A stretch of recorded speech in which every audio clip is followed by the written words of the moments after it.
What's up, everybody? Good morning and happy Tuesday, February 21st. Dan Kasper Show is on the air. Appreciate you checking us out. However, wherever you may be tuning in from on what could be our final day of like normal-ish weather for the rest of the week or so. But before the snow beginning comes, right? But yeah, big thanks again for tuning in. If it's on the radio dials, online, sportstalk1051.com. Got the Sports Talk app, your Google and Alexa home devices. Shout out to everybody tuning in on the video stream, YouTube, Facebook, Twitter, all that good stuff here this morning. What do we got on the good old game plan here? We're going to talk a little baseball as we inch a little bit closer and closer to the first spring training game coming up on Saturday for the Brew Crew. Fangraphs has some projections out for some team wins and playoff chances. What do they got for the Brewers? Maybe a little interesting, maybe a little surprising for some. I don't know. Remember we kind of went through some of the player projections a while ago, but they've got some season projections now here for wins and playoffs and that sort of thing. But they got the Brewers as a 57% chance to make the playoffs this year. 3.2% chance to win the World Series. Now, you're thinking, well, those aren't even the best of odds out there. They've got, let's just kind of compare it here, 57% chance to make the playoffs. Okay, that would be higher than the Giants. That would be higher, kind of going through some of the teams, higher than, let's stay with the National League here, higher than the Phillies, who just made it to the World Series. Get higher than, we mentioned the Giants there. Only teams that are above, and this one's kind of interesting here too. For the Dodgers, they just got it at 68.7%. 68.7%. Padres, 87.9%. They got the Cardinals as 72.4% to make the postseason. Braves have the highest percentage. If we're just looking at National League teams here, according to Fangraphs, Braves the highest at 92.4, Mets 84.1. If you're looking at kind of some wins here, they've got the Brewers projected at 85.9, Cardinals 88.2.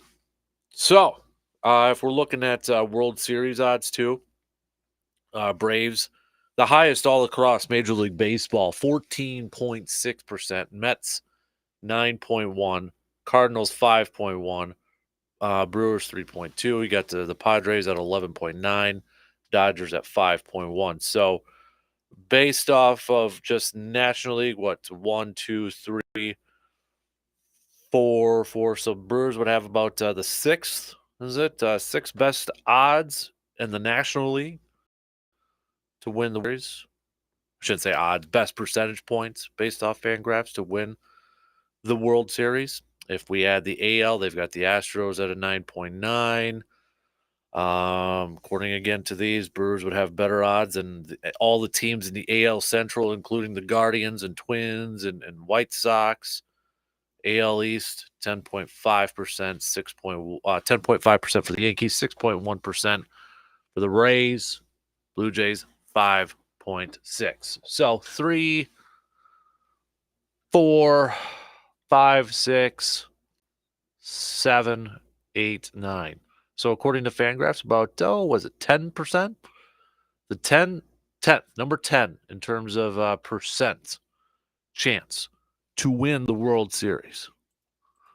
You buying that, Brewers fans? Are you going to buy that? You going to, shout out to, we had somebody on Twitter, Rodney, who apparently tweeted at Brandon and myself yesterday. He's in Vegas, and right now he said the odds for the Brewers to make the playoffs are at a plus 140. No, minus 160. So That's kind of what Vegas is at right now. But that's just it's. I almost feel like for all the talk that we've been having about the Brewers in the offseason and leading up to this season. I mean, you look at these odds; these are these are playoff numbers. These are and I get it. It's analytics, it's projections, it's predictions, all that sort of stuff. But again, it's an outside source outside of Brewers Nation that kind of views the Brewers as a postseason team.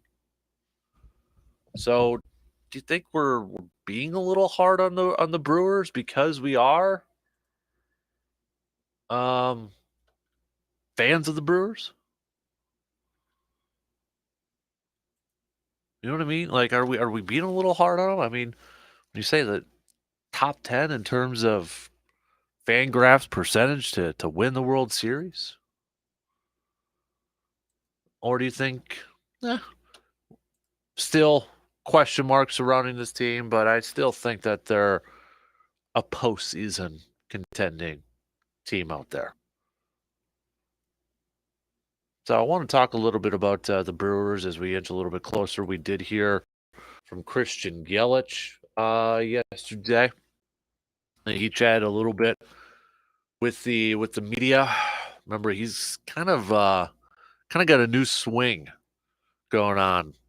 We mentioned that a while ago in some of the videos that they were posting up on social media and such. But looks like that tap is gone for Christian Yelich.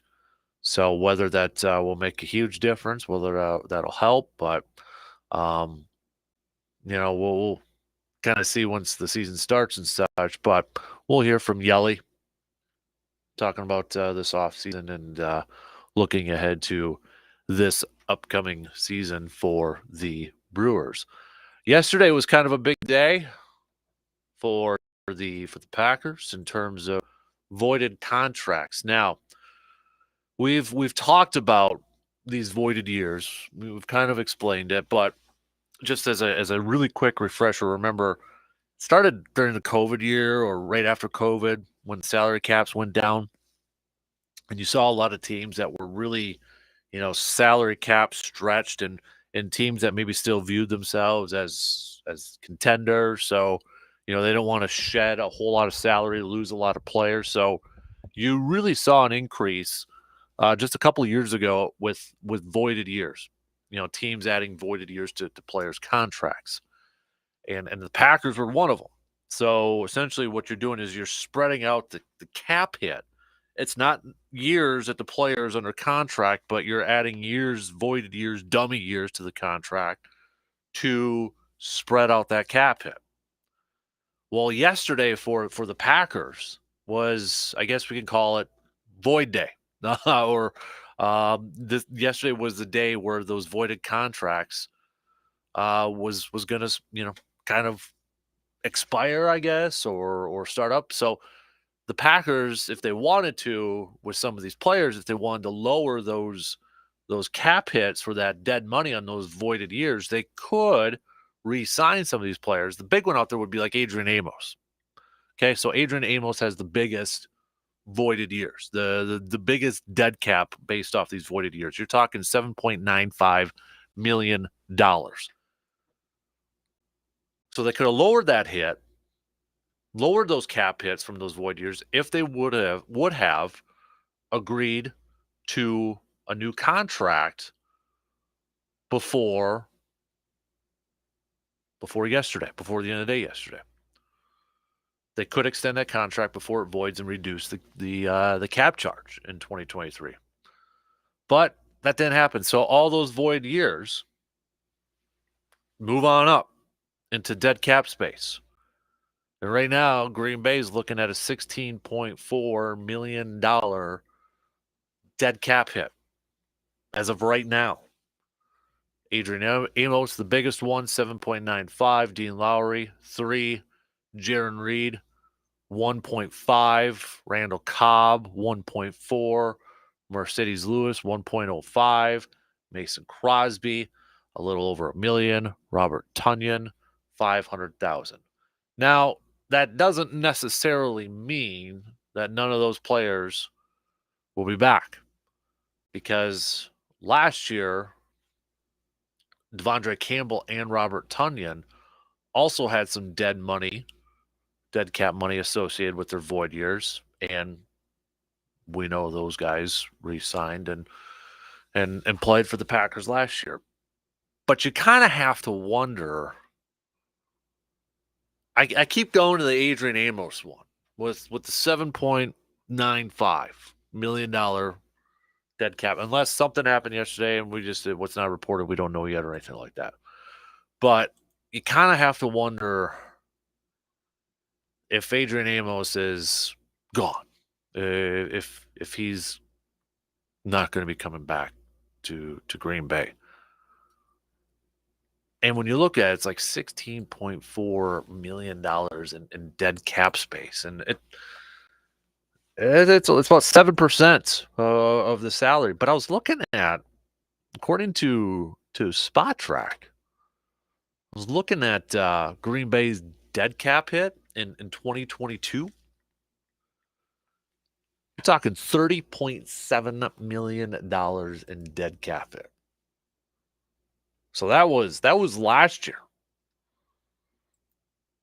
So right now, Green Bay's about half, a little over half right now in terms of that dead cap space from comparing it to last year. And let's be real, there's probably going to be some more dead cap hit added to the salary cap this year for Green Bay, whether it's from Aaron Rodgers moving on, whether it's from some other players, maybe being released, traded, whatever it may be. But the fact of the matter is that number will probably still go up this whole offseason, into the season, and that sort of thing. Because I still feel like Robert Tonyan has a chance to come back. Mason Crosby, I think, has a chance to come back. I think Marcedes Lewis comes back if Aaron comes back. Maybe the same for Randall Cobb. But I look at that Adrian Amos and that Dean Lowry one, those top two hits, and I just wonder if that's bye-bye after there. And with Adrian one, I mean, you look at it with the safety group there, with him and Darnell Savage, the maybe inconsistent play, and you look at Adrian Amos, and if you use Pro Football Focus and their grades as a factor, or you kind of use that as a measuring stick, his grades have gone down the last couple of years. When he was first brought in as part of that free agent class with Za'Darius and Preston and Billy Turner, Adrian Amos was kind of one of those maybe underappreciated players. It's like, oh, wow, maybe not the biggest name out there, but you look at his Pro Football Focus grades, and Pro Football Focus loves the guy. But you kind of look at his grades last couple of years, and they've gone down a little bit. So if he's not back, and then with the uncertainty about Darnell Savage, like, is he a safety? Is he a nickel corner? You look at that safety group, and you just kind of have to wonder, man, oh man, who's going to be those safeties for the Packers in 2023? You got Ford. You got Rudy Ford. You bring him back. Made some plays, especially in that Dallas game with a couple picks. You look at the draft, but then again, you're thrusting a rookie into a starting role right away. Is there any, free agents that Green Bay maybe could get on the cheap and bring them in? That sort of thing. I mean, it's going to be kind of interesting to see. And you look at the safety group, and there's names out there. I mean, you got Jesse Bates from Cincinnati. He's going to get a huge contract. Jordan Poyer from Buffalo is probably going to get a big deal too. You got Jimmy Ward from the 49ers. Devin McCourty, the ageless wonder, it seems like, for New England. So I don't know what the plan's going to be for that safety position for Green Bay this offseason. It's definitely one that they really got to kind of figure out. Is Rasul Douglas an option to be thrown out there? Joe Barry talked about it throughout the season, training camp last year. He got a couple, or not a whole lot, but some reps over at safety, but we didn't see it in the regular season. Is that something now with, Eric Stokes coming back for his third year? You got Jair Alexander, obviously. Is that something where they transition Rasul Douglas into a safety role? Possibly. Probably can't throw it out the window entirely, but I think definitely you look at that safety position, you put it up towards the top of team needs for the Packers to kind of look at this offseason. Not only just on defense, probably maybe one of the top ones there for defense, but overall on this team too. Also, not really that it'll affect Green Bay too much, but today teams can designate their franchise or transition players. So you look at your franchise tag candidates. Who are the big ones out there? Lamar Jackson is probably the big one for Baltimore. Daniel Jones, apparently, if you believe some reports out there, the dude wants more than $45 million per year. Daniel Jones. Saquon Barkley, Geno Smith, Tony Pollard, Dalton Schultz, tight end from Dallas there. We just mentioned Jesse Bates. So we'll see if any teams put that out there right away. Just because it starts today doesn't mean they have to do it today. But again, I don't think it really affects Green Bay too much here. Because I don't think that they'll be putting. I guess I should never say never, because Uncle Ted Thompson did this. Remember, was it in the 08? Put the franchise tag on. Was it Corey Williams, defensive lineman? Like, whoa. Maybe kind of out of nowhere there, but he ended up trading him to Cleveland for, I believe it was a second round pick, if my memory serves me correct. But I remember when they did, it's like, ooh, Corey Williams getting a franchise tag. And remember, Ted Thompson, never hardly ever did that. So I was like, ooh, okay. But then ended up trading him. So there you have it. But yeah, I mean, it's Adrian, it's Cobby, it's Dean Lowry, it's Mason Crosby, it's Alan Lazard, it's Robert Tonyan, it's Jaron Reed, Mercedes Lewis. Did I say Rudy Ford, by the way, for the safety? Why do I always want to say Rudy Ford? Always want to say Rudy Ford. Yeah, it is. Yeah, Rudy Ford, right? No, Jonathan Ford. Jonathan, come on. Yeah, Rudy Ford is his nickname, Jonathan Ford. So I thought I had it right. Jonathan Ford, Rudy Ford, same person. If you're looking, I got mixed up there because on Spot Track they have it listed as Jonathan Ford there, but there you go. So, we'll talk a little football. Kind of take a look at what these voided years mean, and if we look at the Aaron Rodgers pool, a lot of you, this is the first day for a lot of you that you picked on your pool. G-Man, Greg, Tyler, Corey. You think we're going to get a decision from quarterback number 12, or that we'll hear tomorrow? Surveyor, you're on up. So I don't know if Aaron's going to be coming out of darkness anytime soon, whether he started that already this weekend or maybe he started it yet. Who the heck cares? Who the heck knows at this point? But I just know now it's going to get here based on a lot of you starting today. Any day now, we're gonna hear something. We're gonna know about Aaron's decision. So again, if we don't hear by today, G-Man, Greg, Tyler, Corey, you're out. Surveyor, you're up on deck tomorrow. Okay. Travis from A-Town will be the next one up. And then we kind of move into the weekend and the early part of next week. That's the majority of all of you who participated in that Rodgers pool starting today through next Tuesday. That's where a majority of the picks went. We got an update on Giannis. He traveled to New York to get tested for his right wrist sprain, according to ESPN.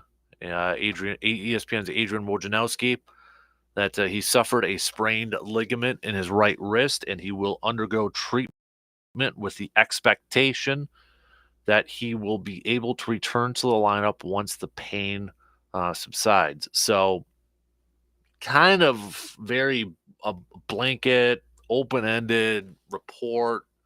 We don't really have a timeline on this thing for Giannis. But obviously, I don't think the Bucks are going to push it. They're focusing on the playoffs. Obviously, I think they want one of the top seeds out there to have a little home court advantage, but they ain't going to push it with their star player. So that's kind of the update right now on Giannis. Again, not a whole lot, but the Bucks making some other news too. Myers Leonard. You're like, who? Myers Leonard. He signed a 10-day deal with the Bucks. Myers Leonard is a free agent 7-footer. He has been out of the NBA since March of 2021, nearly 2 years. He, if you remember from a couple years ago, he uttered an anti-Semitic slur on a video game live stream. And this is while he was rehabbing some post-surgical nerve damage on his right leg. So he's been out because of, rehabbing from injuries and such. But he was also, if you remember from a couple years ago, he uttered that slur on a video game live stream. He'd spent some time with the Heat, Portland Trailblazers. He's played. Apparently, I was just reading a little bit from Adrian Wojnarowski's write-up on it earlier this morning. The Bucks were looking for another big that's kind of had some postseason experience and such. Apparently, the Bucks had been, monitoring his progress for over a year. They conducted a workout with him, but they wanted to bring in a big man with shooting ability and playoff history. So again, it's just a 10-day contract for now. Doesn't mean that they won't keep him for the rest of the year, or maybe they will. Maybe they will. Maybe they won't. Who knows? But that's one move so far that the Bucks have made. Myers Leonard. So if you're kind of looking, because it is one of the top headlines on the mothership, ESPN.com over there. Also, we'll what else we got? We got a Grind My Gears Tuesday. So if you want to participate in that, you can do so. Hit us up with a quick text here or there on that Shoe Doctors bullpen line, 715-830-1912. We'll do a little pop quiz. We got a little press pass. The one question you can ask anybody in the world of sports: what would it be when you know you're going to get a truthful answer? So we'll hit that up as well. We'll talk some Badgers with Mr. RJ Cardinal. Coming up around 8:30 this morning, Badgers will be taking on Badger Hoops team will be taking on Iowa tomorrow night, 8 p.m. Good old Fran. Will he get ejected again like he did the other night? Badgers, 15-11 right now. Yeah, time's running out. Can they make that tournament run? Getting close. All right, we got to take a quick break. Opening drive. We'll throw a little baseball talk in to open up things. Fangraphs. Are they a little bit high on the Brewers for your taste? Or do you think they're about right? We'll discuss. Coming up next.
How do you take your coffee? Do you like it black or do you like a little cream and sugar in there? You a hot or iced coffee person? Maybe you're just a latte person. You know what? Doesn't matter how you take your coffee because it's your coffee. Maybe you mix it up every once in a while. Keep things unique and fresh. That's why at Cabin Coffee in Altoona, they have a wide selection of options for you to choose from, whether you are in the mood for a blended frappe, an iced white coffee, or an Americano. Cabin Coffee has the coffee that you are in the mood for. So head on over to River Prairie in Altoona and grab your beverage of choice at Cabin Coffee. And like they say on their cups, just be happy, have a little fun. All right. Hey, quick note too. I will not be in tomorrow. Luke will be filling in for me. I get the privilege of spending a lovely night in one of our fine medical establishments. So if you tune on tomorrow, watch Aaron Rodgers will make a decision today, and I won't be able to talk about it tomorrow. But Luke will be filling in for me tomorrow as I'll be out. So just a little bit of a programming note there. But let's get things rolling here this morning. Opening drive. Let's talk a little Brewers to open up things. Fangraphs. All right, Fangraphs. Got some updated win totals, win projections. Let me throw it back out to you. So if you missed it, I'll bring it back up here. But I got the Brewers as over a 50% chance to make the postseason this year. In fact, 10th best chance to win the World Series. Now, you're probably thinking 10. But I think for some Brewers fans, maybe that's a little too high considering the offseason and lack of moves and all that fun stuff. But again, to kind of preview it again in case you missed it at the beginning, Fangraphs, again, it's analytical stuff. It's, data and that sort of stuff. But they projected the Brewers to be a 57% chance to make the postseason, 37.6% chance to win the division, 12.9 to clinch a bye. Cardinals, the only team higher than the Brewers in the NL Central. Win-wise, they've got the Brewers at 85.9, the Cardinals 88.2. In case you're wondering about the rest of the Central, the Cubs, they've gotten third with 76 wins. Pirates, 73.5. Reds, 68.2. They gave the Cubs a 0.1% chance of winning the World Series. Pirates and Reds, 0. Thanks for playing. But just kind of comparing some of these numbers here. They've got the 85.9 wins. That's higher than the Giants. Giants are at 84. That's a couple games behind the Dodgers, 88.4.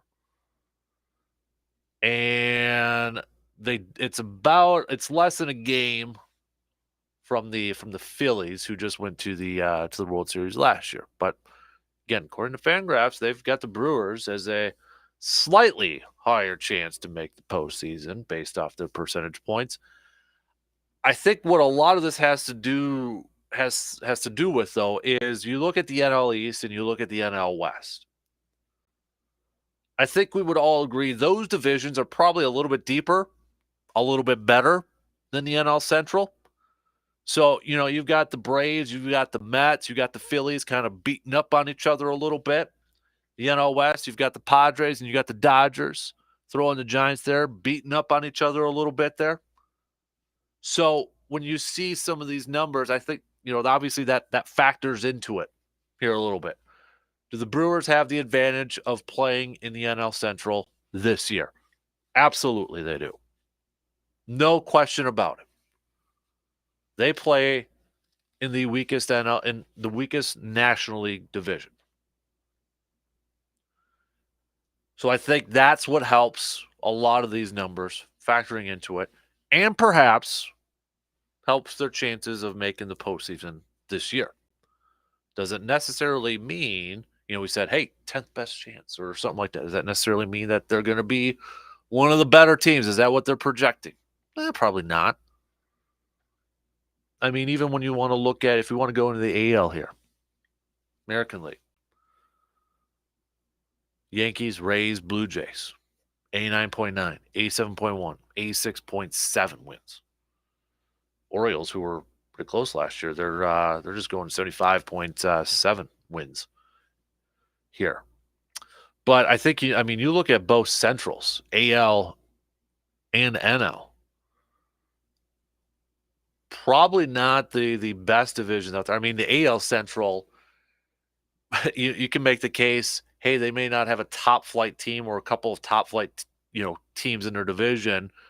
I mean, you look at the projections, they got the Guardians as the highest percentage to win the World Series at just a 2.5%. So technically, they've got the Brewers as a better chance than the Guardians or the Twins. But you look at it, it's like Guardians, 83.3 wins, Twins, 82.2, White Sox, 79.2.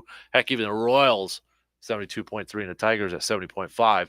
They may not be very top heavy, but maybe a little bit of, up and down, kind of like what we saw last year between Guardians, Twins, and White Sox and such. But are we being a little too hard on the Brewers? As Brewer fans, are we being, because we're close to the team, we follow every move that they have, every decision that they make? Because I think if you kind of go from the last couple weeks, even a little bit further into this past offseason, I'd say there's probably a good chunk of Brewers fans that are like, they ain't going to the postseason this year. What have they done to get better? But maybe the one thing we were kind of overlooking at is look at the division they play in. Do they have that advantage going up against Cubbies, Pirates, Reds, racking up wins against those teams, racking up some wins in the win column? And the Cardinals are always going to, always be in that conversation. They're going to be at the top, but are they, like a Dodgers or a Padres? No, I mean the Cardinal or the Braves. No, the Cardinals got that. They got question marks surrounding them. A lot of it's maybe surrounded with their pitching there too. So I think a big benefit for the Brewers this year is playing in that NL Central.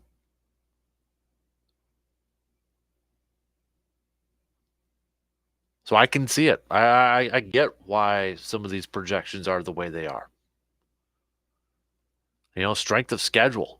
You look at it. Brewers 493. The Cardinals 491. If you want to compare it to some other teams in the National League, Brewers' strength of schedule is one of the lowest. Brewers and Cardinals' strength of schedule is one of the lowest in the entire National League. Two of the lowest in the entire National League. They are. Because Braves are at a 495, Mets are at a 498, Phillies at a 499, Padres 494, Dodgers 496, Giants 497. I mean, it makes sense when you go down to the teams that are projected lower in the division, why their strength of schedule is tougher, because they're playing the teams that are up higher in their division. But Cardinals and Brewers right now, the two lowest teams in the National League. If we expanded it across Major League Baseball, they are still the lowest percentages in strength of schedule. I mean, if we want to factor it into the American League, you want to talk about strength of schedules in the American League, according to Fangraphs, almost all of them are at 500. The lowest strength of schedule in the AL East is both the Yankees and the Rays at 504. In the AL Central, Guardians 497, Twins 498, White Sox 499. AL West, Astros 499. Then it's the Mariners at a 502. So yeah, based off these numbers, they think the NL Central, weakest division in baseball. Hard to argue that. And that's a boost for the Brewers. That's a benefit for the Brewers. When you factor in their pitching that they have, their starting pitching that they have, led by Corbin Burnes. By the way, maybe I've missed it, but this was something I noted last week that I don't know if I did on air, but it might have been off the air with like Brandon. I think it was off the air with Brandon. But with the whole Corbin Burns type of drama that was going on, I don't know if anybody follows the Brewers on social media and such, but I'm like, I think I made a side comment on Friday. I'm like, watch, they're probably going to ignore Corbin Burns on social media with posts and all that. And I don't think I've seen a single video or photo of Burnsy at camp, besides his conversation with the media, but that wasn't posted by the Brewers. So it's just like, okay, come on, let's. And I get it. They're probably trying to avoid any Facebook, Twitter discussion out there from fans and that sort of thing. But I mean, the dude's probably your best player on your team, right? I don't know. I just that was something like because it reminded me of like the whole Aaron Rodgers thing from a couple of years ago when Aaron voiced his frustration. You didn't see, social media. You know, it almost felt like they were trying to avoid the situation to avoid any backlash or negative comments from fans and that sort of thing. But yeah, in case anybody's wondering, when you want to look at some of the lowest teams. The odds are against some of the lowest teams in making the playoffs, where the odds are against them. You've got the lowest one out there is looks like. Oh yeah, okay, I see what MLB they kind of did an article based off this how 9 teams can defy their playoff probabilities. Cubs, they got a little write up how they can defy it, although their defense is much improved and their rotation might be better than expected. The Cubs' postseason chances will likely depend on how much they hit. Chicago ranked 22nd in the MLB with 657 runs scored a year ago, 115 fewer than the Cardinals, and 68 fewer than the Brewers. While Swanson and Ian Happ should be solid. Bellinger is one of the team's most important bats in terms of raising the club's ceiling to postseason caliber. But all right, what do you think? Projections, fan graphs. Just right. 85.9 wins. 37.6% chance of winning the division. 3.2% chance to win the World Series. If my math is correct, that's around number 10, 10th highest in all of Major League Baseball. I think it's about right based off the division. I think that's the biggest key. Based off the division that they play in. All right, let's take a quick break. But you can send over your thoughts on the Brewers. Text it, tweet it, Facebook it, however you want to go about it. We'll talk a little football. Voided contracts again. Yesterday was a deadline for Green Bay. What does that mean for the rest of the offseason?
Just as a reminder, too, with this upcoming weather that we're supposed to have, be a good idea to pay attention to our website, sportstalk1051.com, for the latest school closings and delays, brought to you by Hovland's and Service Master of Chippewa Valley, especially for the next couple of days here. So keep in tune for that. It's the kiddos going back to school and such. I don't know, Mo, maybe I know Eau Claire, they had Thursday, Friday, and yesterday off too. So I don't know, maybe getting a couple extra days off here. Sure seems like it with the forecast coming up here, right? Holy moly. G-Man's going 94 wins for the Brewers this morning. Bet your 401k on that one. Hey, C-Bomb is around. Grind my gears Tuesday. I'm grinding my gears because Dan's gonna be gone tomorrow. Hopefully be back Thursday. So, also, hey, I want to put this on your back burner. A little bit later on this morning, we're going to be dropping a new All Aboard Eau Claire Express podcast episode, and you're going to want to listen to it because there's going to be a fun announcement on there. Big announcement, fun announcement on there. So if you're not following it, subscribing to it on your favorite podcasting platforms like Apple and Spotify, or even at sportstalk1051.com, go ahead and do that because it'll drop a little bit later on this morning. But a fun, big announcement on there. Also, quick note, Blue Gold men's basketball picking up a W last night against Platteville. So they will continue to advance in the WIAC tournament. Their next game is going to be at UW Oshkosh Wednesday night. Got the women's game tonight versus Platteville in their first round. All right. Tell you what, we might save the voided contract one for just past 7:00 because I'm running out of time here, and I want to get you your pop quiz question for this morning.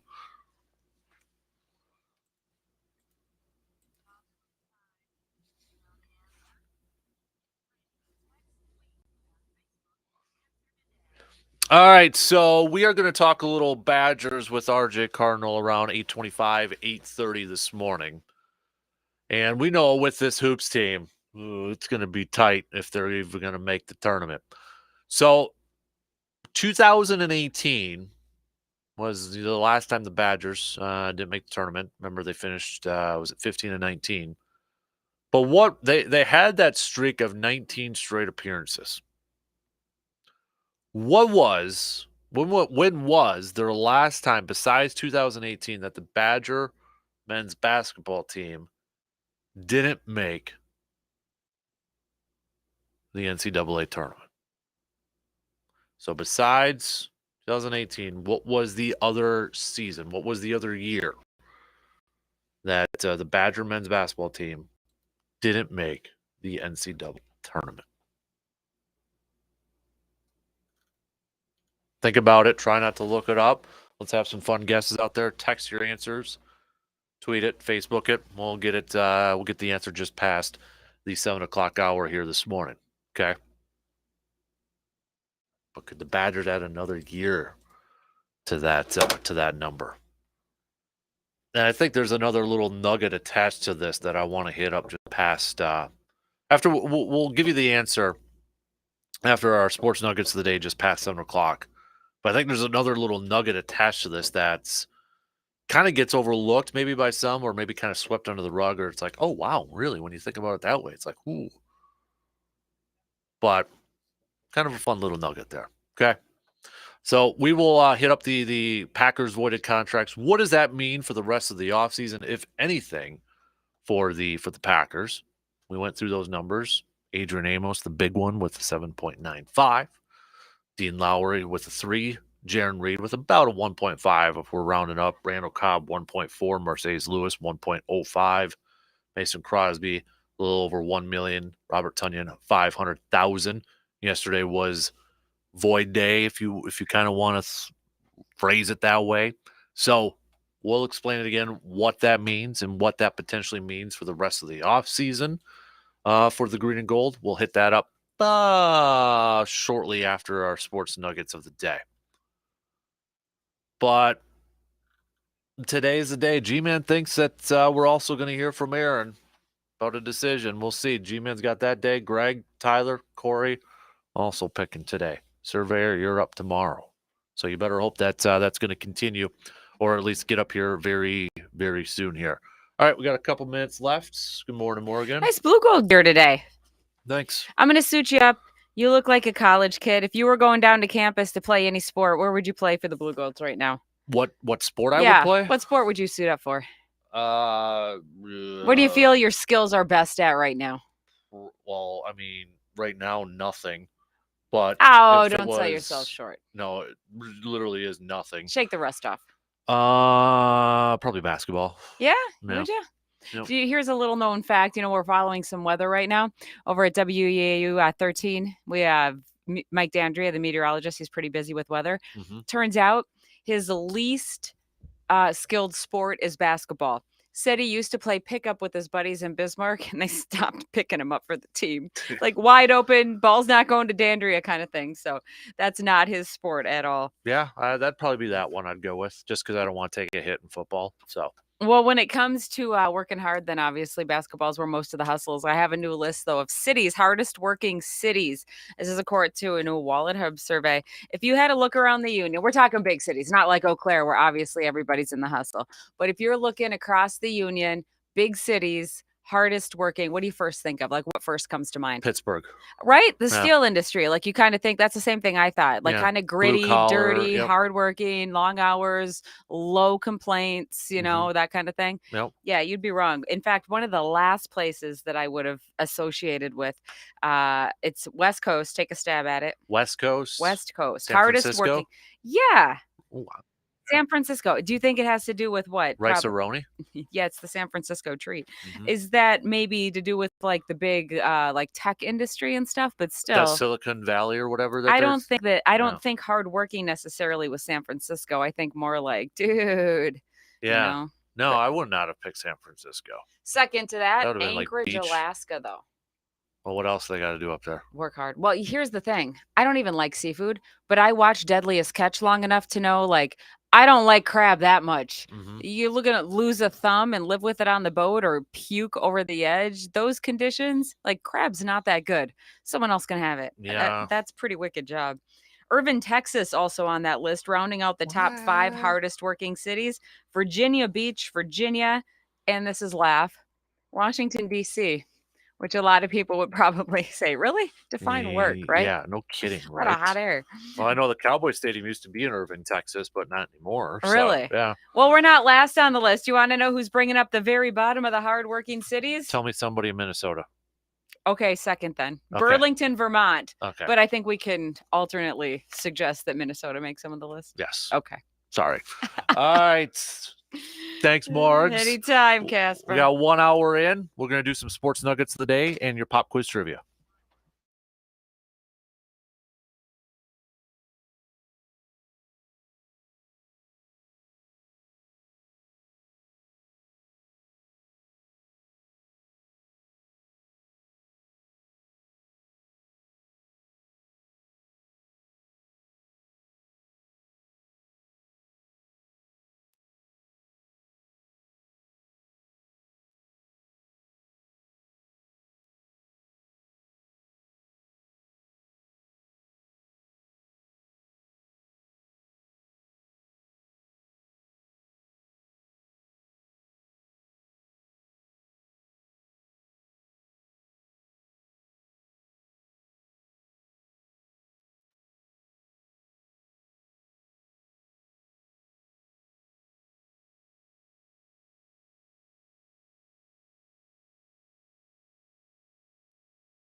All right, second hour kicking off right now. Appreciate you all tuning in. However, wherever you may be checking us out from, let's do a little roll call. Where are you listening to us from? Let me know. All right, I'm curious to know. Hit me up with the text, tweet, Facebook, comment on the video stream. I don't care. Just let me know. Let's kind of do a little bit of a roll call here this morning. We're going to talk some green and gold coming up here in just a couple of minutes. It was Void Day yesterday. Void deadline day, if you will. We'll explain what that all is and how this could affect the Packers offseason, rest of their offseason, if it even does. We'll get you the answer for the Pop Quiz Tuesday question. Besides 2018, what was the other season that the Badger men's basketball team, didn't make the NCAA tournament? You got a couple of minutes right now to send me your answers, and I'll just tell you, nobody has gotten it right so far. Nobody has gotten it right so far. So let's do some quick sports nuggets of the day, brought to you by Yancey Associates. 1904, the National Ski Association was formed. 1968, an agreement between baseball players and club owners increased the minimum salary for major league players to $10,000 a year. 1970, Bobby Hull scored his 500th career point. Let's go. 1973, the Chicago Blackhawks played their 262nd game without being shut out. Tom Seaver signed a contract with the New York Mets in 1974 worth $172,000.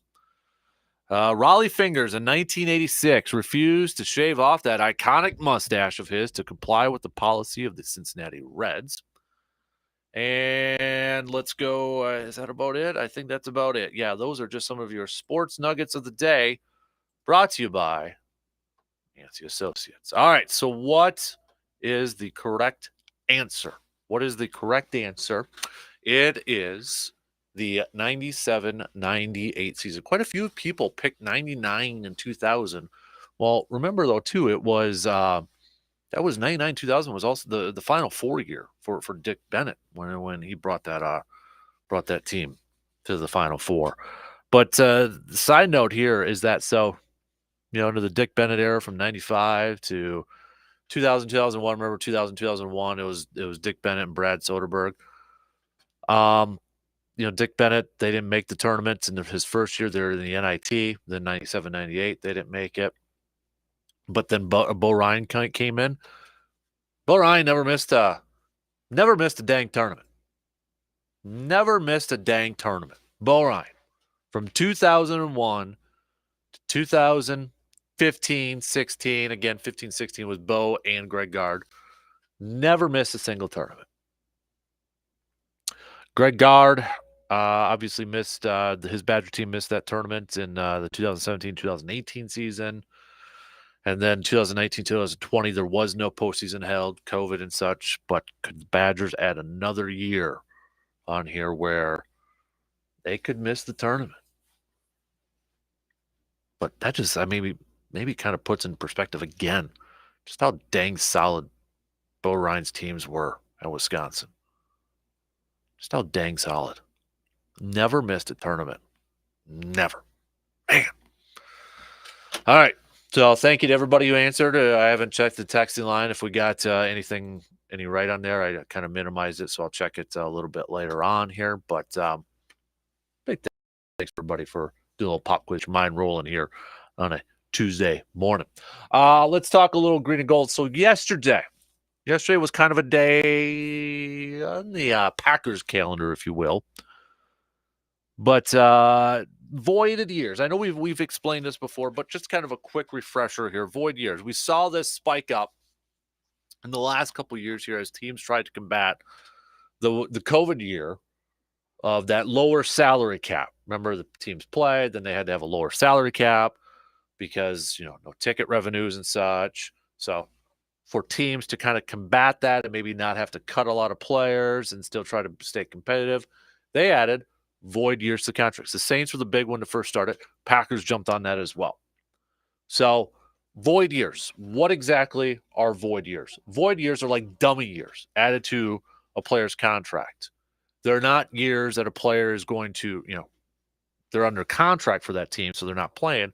But there are ways to kind of spread out a cap hit for immediate cap relief.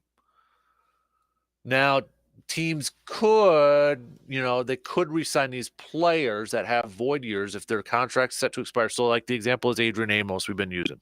He's a free agent, but he has void years on there. He's the biggest one. If the Packers didn't come to a contract, new contract before the deadline yesterday, all of those voided years, that dead cap hit moves up into this year.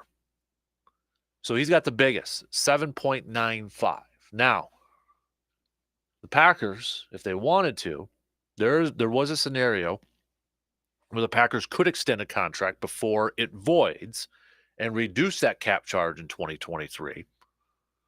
And then they would keep the player. But as far as we know, the Packers did not get a new contract done with Adrian Amos by the void deadline yesterday.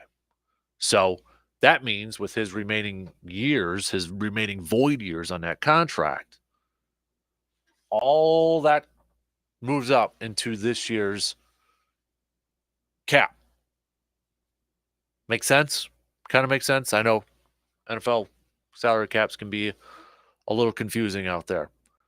So Adrian Amos, 7.95. Dean Lowry, 3. Jaron Reed, 1.5. Randall Cobb, 1.4. I'm rounding. Marcedes Lewis, 1.05. Mason Crosby, a little over 1. Robert Tonyan, 500,000. So that's a total of about $16.4 million in dead cap space. That's about 7% of the salary cap this year. Compare it to last year's total dead cap space from the Packers. Total was a little over $30 million in dead cap space. I would expect there to be more dead cap hits for the Packers salary cap this year, whether it's from an Aaron Rodgers move or whatever moves that they got coming up here.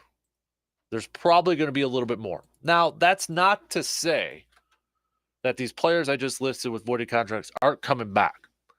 Because last year, Packers also had some dead money from void years from Robert Tonyan and Devondre Campbell. But they got their new contracts after that voided date. So, like, for example, Devondre Campbell's dead cap hit from last year was $800,000, even though he was under contract, but it came after the void year. Again, a little confusing. I get it. But what does this mean, if anything, for the rest of the offseason? I think the big thing on here is you look at that safety position now. Now, Adrian Amos, maybe he comes back to Green Bay. But that's a big cap hit or a big dead cap hit. You'd think if Green Bay was dead set on bringing him back, maybe they would have tried to work something out, maybe kind of alleviate that a little bit. Or maybe Adrian Amos wanted to hit the market, see what his value's out there. But you got a couple of big names. We mentioned Jesse Bates is out there. Poyer from Buffalo is going to be out there too if they don't get the franchise tags. But look at that safety group now for Green Bay, and you kind of have to scratch your head and like, okay, what's the plan there? Because the other safety is Darnell Savage. But is he a safety or is he a nickel guy? Can Rasul Douglas... Now, here's where it could be a trickle-down effect. If Savage is your nickel corner, which he's kind of expressed interest in, does that allow you to move Rasul Douglas to a safety position, which the Packers kind of experimented in? Not a whole lot. I wouldn't even say they experimented because they didn't really do a whole lot of it in training camp. They did a couple times, but there has been that talk. But if Darnell Savage moves to that nickel corner, you have to wonder, is the plan going to be for Rasul Douglas to move over to the safety spot? I'd be okay with that. But then it's like, who else? I almost feel like I would rather have a player that has some experience playing safety back there with him to kind of help him out. Maybe a little bit of a veteran. Now, we mentioned Ford. I wouldn't mind if he's back next year, but is he a starter? Yeah, he had a couple great games. That Cowboys game was fantastic, right? Just balling out. But is one game enough to justify as a full-time starter? Remember, they brought him in mostly for his special teams play when Jacksonville cut him. So I look at it as safety as a big position of need, whether it's going to be in the draft or whether it's going to be, free agency. But again, we looked at some of the free agents out there. Do they bring in a veteran on a 1-year deal to add a little bit of depth back there? Who is that guy? I think safety, though, and you look at Adrian Amos. You look at Adrian Amos, and you look at his last couple of years here. And if you use Pro Football Focus as a barometer, as a measuring stick, you look at his last couple of years, and he's gone down a little bit.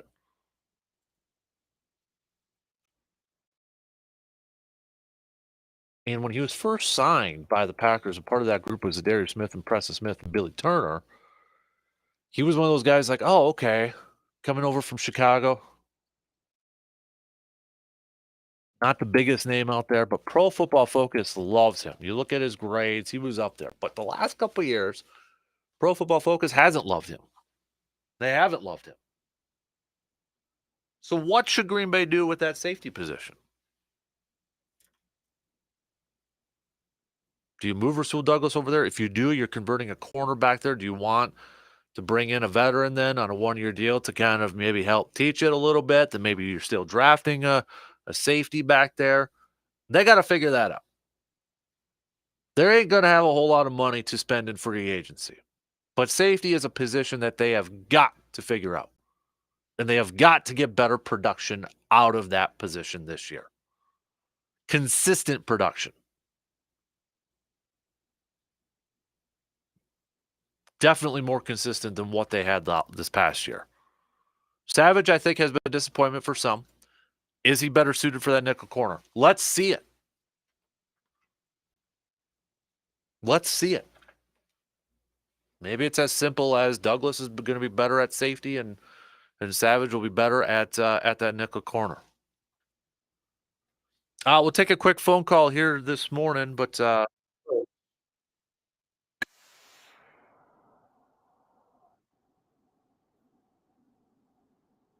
it's C-Bomb's birthday. How about that? C-Bomb. Oh, good Lord. What's going on, man? Well, good morning, El Capitano. Thank you for the fine introduction, my brother. How are you doing? I'm doing good. How are you doing, birthday boy? How are you doing? I'm doing great, man. I'm a man. I'm 40 plus 7. But that's okay. Hey, you're 3 away from the big 5-0, bro. Oh yeah, yeah. Just throw that right at me right away here, El Capitano. That's a great start to this fine Tuesday. I'll tell you what, man. You got me going talking some Packers here, and I think you're dead on. I was gonna actually send you a text, but I figured I had to call. Safety's huge, and I think they're gonna have to address it in the draft. And I think of a guy like Brian Branch from Alabama, if he falls to the Packers, they got to snap him up. But on top of the safety, I think not restructuring Cobb, not restructuring Tunyon, guys that Aaron was dead set on bringing back. I think Rodgers is going to be gone. Not that I want him to be gone, but I mean, it's better to get rid of a guy a couple years too soon than a couple years too late. So, well, time will tell. I'm curious. There's going to be plenty of days and plenty of weeks for you to touch on that topic, especially after he makes his decision on if he's coming back, which won't happen until March 8th, by the way. I got your name on there. So yeah, I think you're hitting it dead on the head, Brian Branch. What do you think with those moves? What do you think do you think they address it in the draft? Do you think they address it via free agency? What's your gut tell you? My gut tells me I think Rasul Douglas is going to get a shot at winning the safety position. I mean, he's getting, from my opinion, with his contract, I think he needs to be out on the field. I don't think he's that nickel corner. I know they tried that last year. I don't think he's that guy. He's better on the outside, but you've got Eric Stokes. You've got Jair Alexander, who I don't think they want to pigeonhole as just a nickel guy out there. So I think you move Rasul Douglas, give Darnell Savage a shot at the corners, at that slot corner spot. Use his speed that way. He's a little bit smaller. See what he has there. Maybe you got something there. I think you put Rasul Douglas there. I think you bring in a veteran to kind of add a little bit more experience, maybe a little stability back there. But I also think they're probably going to look at this draft coming up here and finding the next guy and trying to find that next young safety that they can plug in there and play. Because I mean, would you say Darnell Savage has been a disappointment since he's been overall a disappointment for Green Bay? I've actually thought Darnell Savage has been a decent player. He's not an all-pro. He's not a Pro Bowler, but he's not like Clinton Dix either. I think he's been decent. So I'm fine with Savage. And I like Rasul Douglas. I like the way you just described that whole thing. I could see that playing out. And I think that's a safer route than going diving into the draft after him. So yeah, it'll be interesting to see. And I had one other question for you because I have my own opinion, but I want to see what you think. So of those 7 that they let their contracts, the void years go, if there was one they're bringing back, who do you think it is? If there was, I only can pick one. Yep. Mason Crosby. Really? Mm-hmm. It's between Mason Crosby or Robert Tonyan. Okay. Yeah. I like those. Tonyan, it's hard. People are going to be down on him, but he coming off an ACL, you can't expect him to be, a superstar right away again. And who knows what happens with Tonyan? In my opinion, it would have been Jerron Reed. I think every time he gets a chance, it gets in there. The guy makes plays. Mm-hmm. But yeah, I think it's interesting to see. I was just curious to see what your opinion would be on that, El Capitano. It's fun to hear you talk some Packers here. Appreciate it, buddy. Well, you enjoy your birthday today, okay? Live it up, man. I will certainly try, my brother. Thanks for having me. You have a great day. You got it. There you go. There's the birthday boy C-Bomb here this morning. The big old 4-7 right there. Yeah, Brian Branch has been a guy, the Alabama guy, that if you're starting to follow along a little bit with some of the draft stuff out there, maybe on Twitter or Facebook, a lot of Packers fans kind of throwing his name out there as maybe that potential draft pick out there. I love what Lance Zierlein does. He does the draft profiles for NFL.com and starting to come out there a little bit. But his NFL comp for a guy like Brian Branch is Minkah Fitzpatrick. Remember, he was drafted by the Dolphins, but now he's with the Steelers over there. And his overview is plug-and-play defensive back with every ingredient necessary to become a high-performing starter early in his career. Branch has primarily handled nickel coverage at Alabama, but has the range and instincts for single high or split safety looks. He's quick, fast, and strong with the ability to match up with shifty slots, bigger possession receivers, and pass-catching tight ends. All right. Packers fans probably like that last part there. Urgent and has a mind for the game. He takes playmaking angles into the throwing lane, but does have a tendency to play it a little safe from off-man coverage. There are areas where he can improve, but no real weakness, which could make him one of the safest picks in the draft. Oh, that term, safe pick. I remember Jamal Adams had that term, safe pick, when the Jets picked him. Now, that's not to mean that he's going to be a Jamal Adams or anything like that, but I always get nervous when somebody gets that term, safe pick, right? Hey, before we take a quick break, if you didn't hear yesterday, too, Packers Tailgate Tour is making a stop in Eau Claire. They're going to be at the Lismore April 11th, benefiting the Bolton Refuge House. So Aaron Jones is going to be on there. Elton Jenkins is going to be on there. Romeo Dobbs. For the current players, for your alum, you've got Eddie Lacy. You've got a former Alabama safety, Clinton Dix, and actually C-Bomb's boy, Devon House. Going to be on there too. First stop is going to be in Eau Claire. It looks like Tuesday, April 11th.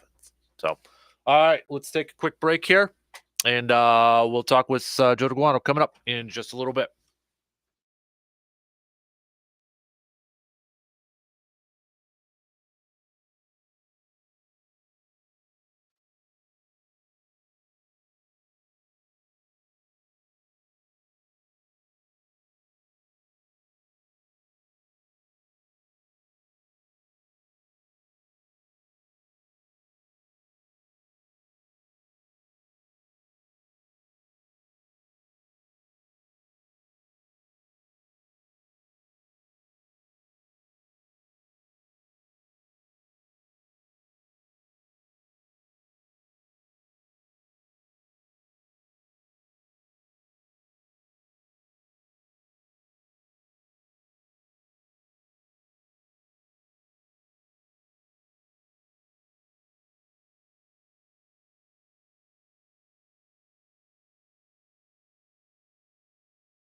Price, quality, and customer service. That's the big three I look for when I'm looking to get a big project done. And sometimes it can be hard to find all those three in one place. But when it comes to replacing your flooring, one place hits all three of my marks. That's Carpet City Flooring Center in Eau Claire. They hit the pricing mark because they will match or beat that competition if you happen to find a better deal elsewhere. Quality is pretty easy because they have all the best and top-of-the-line flooring options you could ask for. They carry the best brands in carpet, tile, luxury vinyl, like the Ridge and Max floors, and so much more. And customer service, well, I could probably talk to you about their entire customer service operations for the next couple minutes here. It's easily one of the best, most courteous, helpful, and friendly staffs you could work with. They work with you every step of the process, from finding that floor that fits your budget and what looks and works the best in your home or office. Taking on big projects can be a little bit nervous to think about, but when it comes to replacing your flooring, that nervousness goes away with the help from Carpet City Flooring Center in Eau Claire. Just visit them today at 3109 East Hamilton Avenue in Eau Claire. All right. Yesterday was void day for some of the contracts, and that's what we've been kind of talking about here a little bit. You got quite a few of you chiming in here a little bit about the Adrian Amos and the safety position here. That was the big one with the $7.95 million cap hit. Now, the Packers could still bring him back, but what do you think, Joe? Do you think they bring him back? It wouldn't be a bad choice, because I was listening to what you were saying earlier. By the way, happy birthday to C-Bomb. Yeah. So 47. Well, I tell you, there's nothing like your 50s, C-Bomb. Just know that. So I'm smack dab in the middle of mine. I'm 55, so 50s are a good thing, but have a good birthday today. But getting your AARP card? Well, it's interesting because when the wife and I go thrifting, and the 55 plus, you get a discount. So if you ever want to go thrifting with me, I get you a discount there. It wouldn't be a bad choice to bring a guy like Adrian Amos back. And I agree with you. Not only what we've seen on the field, according to PFF, his play has slipped, but I like Rasul Douglas facing the quarterback. All right. I don't like him playing man coverage. I think that's where I think he's a better zone corner, which makes him a good safety because he keeps the plays in front of him. So I really like him playing that safety position. I like Darnell Savage in the slot at that point, and I think he has been a disappointment as far as where you drafted him and your expectations. The athleticism off the charts. He reminded me coming out of Nick Collins, and the game clicked for Nick Collins after a while. It just seems like the game isn't clicking at that safety position for Darnell Savage. So I wouldn't mind bringing Adrian Amos back and have Amos and Rasul Douglas back there. I think Rasul Douglas makes a really good ball hawking safety. I think also you go back to what Aaron Rodgers said about Rasul Douglas when the Packers first got him. And Rodgers and even the coaches commented on it, how much film study Rasul Douglas puts in. And tendencies and those types of things. And it just appears to me that Darnell Savage doesn't put in, or at least it doesn't translate to the field, the mental part of the game. And if you've got a guy like Rasul Douglas, and I think Adrian Amos is still a smart safety. Again, I think the cliff really hit him from an athleticism standpoint. But if you go, and I wouldn't mind Rudy Ford back, but you look at that Dallas game, and I heard you talking about that, then you compare it, though, to the Tennessee game, and Rudy Ford looked lost out there. So I don't think he's a guy that's going to be your starting safety. But if you bring back Amos on a cheap deal and you move Rasul Douglas to safety, Darnell Savage to the slot, Stokes coming back off the injury, I like that secondary. Because, I mean, if you do bring back Amos, it would have to be that cheap deal because he's already got a 7.95 dead cap hit. I mean, otherwise, if you're talking, like, if he's going to command, I'm just throwing out a number here, say $7-8 million Not per year. happening. Yeah, I mean, because then you're talking about almost $10-11 million in a cap hit. Yeah, no, I'd be looking at that $3 million, $2 to $3 million, maybe up to $5 million, because again, you're paying the guy anyway, or at least the cap. You're getting penalized on the cap for him. I don't think he's a bad player. I don't. I think athleticism wise, and I think age just caught up with him the last year. But you look at the first 2 years as a Green Bay Packer, and you look at his last year as a Chicago Bear. You're right. PFF, he was one of the top-rated guys coming into that free agency draft. So you bring a guy like that, and look, if you can get him on that $3 million, $4 million type of a deal, then it makes some sense. I still think you draft for that position, but that position is so hard to plug and play. That's one of those positions where you just don't see a lot of guys coming out from day one and being that starter that you need back there. So, yeah, that's a position of need. I also look at tight end, and I know you talked about Robert Tonyan, another guy yesterday, and I think that's a huge position of need. And then you look at that outside linebacker, that edge position, that's also a position of need. So, again, the clock's already turning to the new season, and you're already starting to think about where do you plug holes, what do you do next, that type of thing.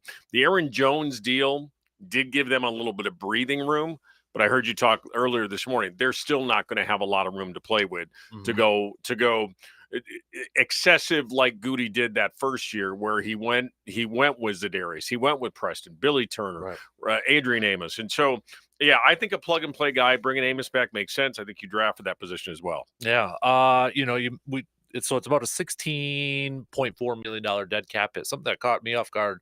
I didn't realize they actually had over $30 million in dead cap hit last year. But again, that was throughout the season, so I don't think anybody should expect that's all that they're going to have this year, 16.4, because there's a big guy out there named Aaron Rodgers that could have a lot. And I know you and I have talked about good old Bob McGinn for the last few years. He's kind of lost a little luster, I think, amongst Packers faithful. He's lost a lot of luster. Yeah. I mean, it's interesting, Captain, because back in the day, I respected Bob McGinn a lot. And Bob McGinn had Ron Wolf's ear and vice versa. And when Ron Wolf wanted something to get out, Bob McGinn was the guy. And he was in the inner circle, so to speak. And then when McGinn got kind of shoved out of that inner circle from Ted Thompson and from Aaron Rodgers, he started becoming much more of a biased journalist. And again, don't get me wrong, I get it that 12 rubs some people the wrong way. But there's a few guys here in the state, Tyler Dunn being another one, Bob McGinn, a couple of others, that have really allowed that personal distaste of who Aaron Rodgers is, the person, to taint their take on him professionally. When you talk about, okay, the Packers are not going to bring him back and Jordan Love, and then you go into things like they're disgusted by him. And then you start going off and saying he's not a first ballot Hall of Famer. He's not even a top 18 quarterback of all time. Or if he comes back, he's going to be the backup. Yeah, that's where again, and I get it. We're all human beings, and it's very hard to compartmentalize sometimes. Hey, I don't like that person, so how can I objectively report about him? But yeah, and then for McGinn to say, just by my own observations and by my gut feeling and by talking to someone close to the Packers. Well, and I said this facetiously to a buddy of mine, I hang out at a bar close to Lambeau Field.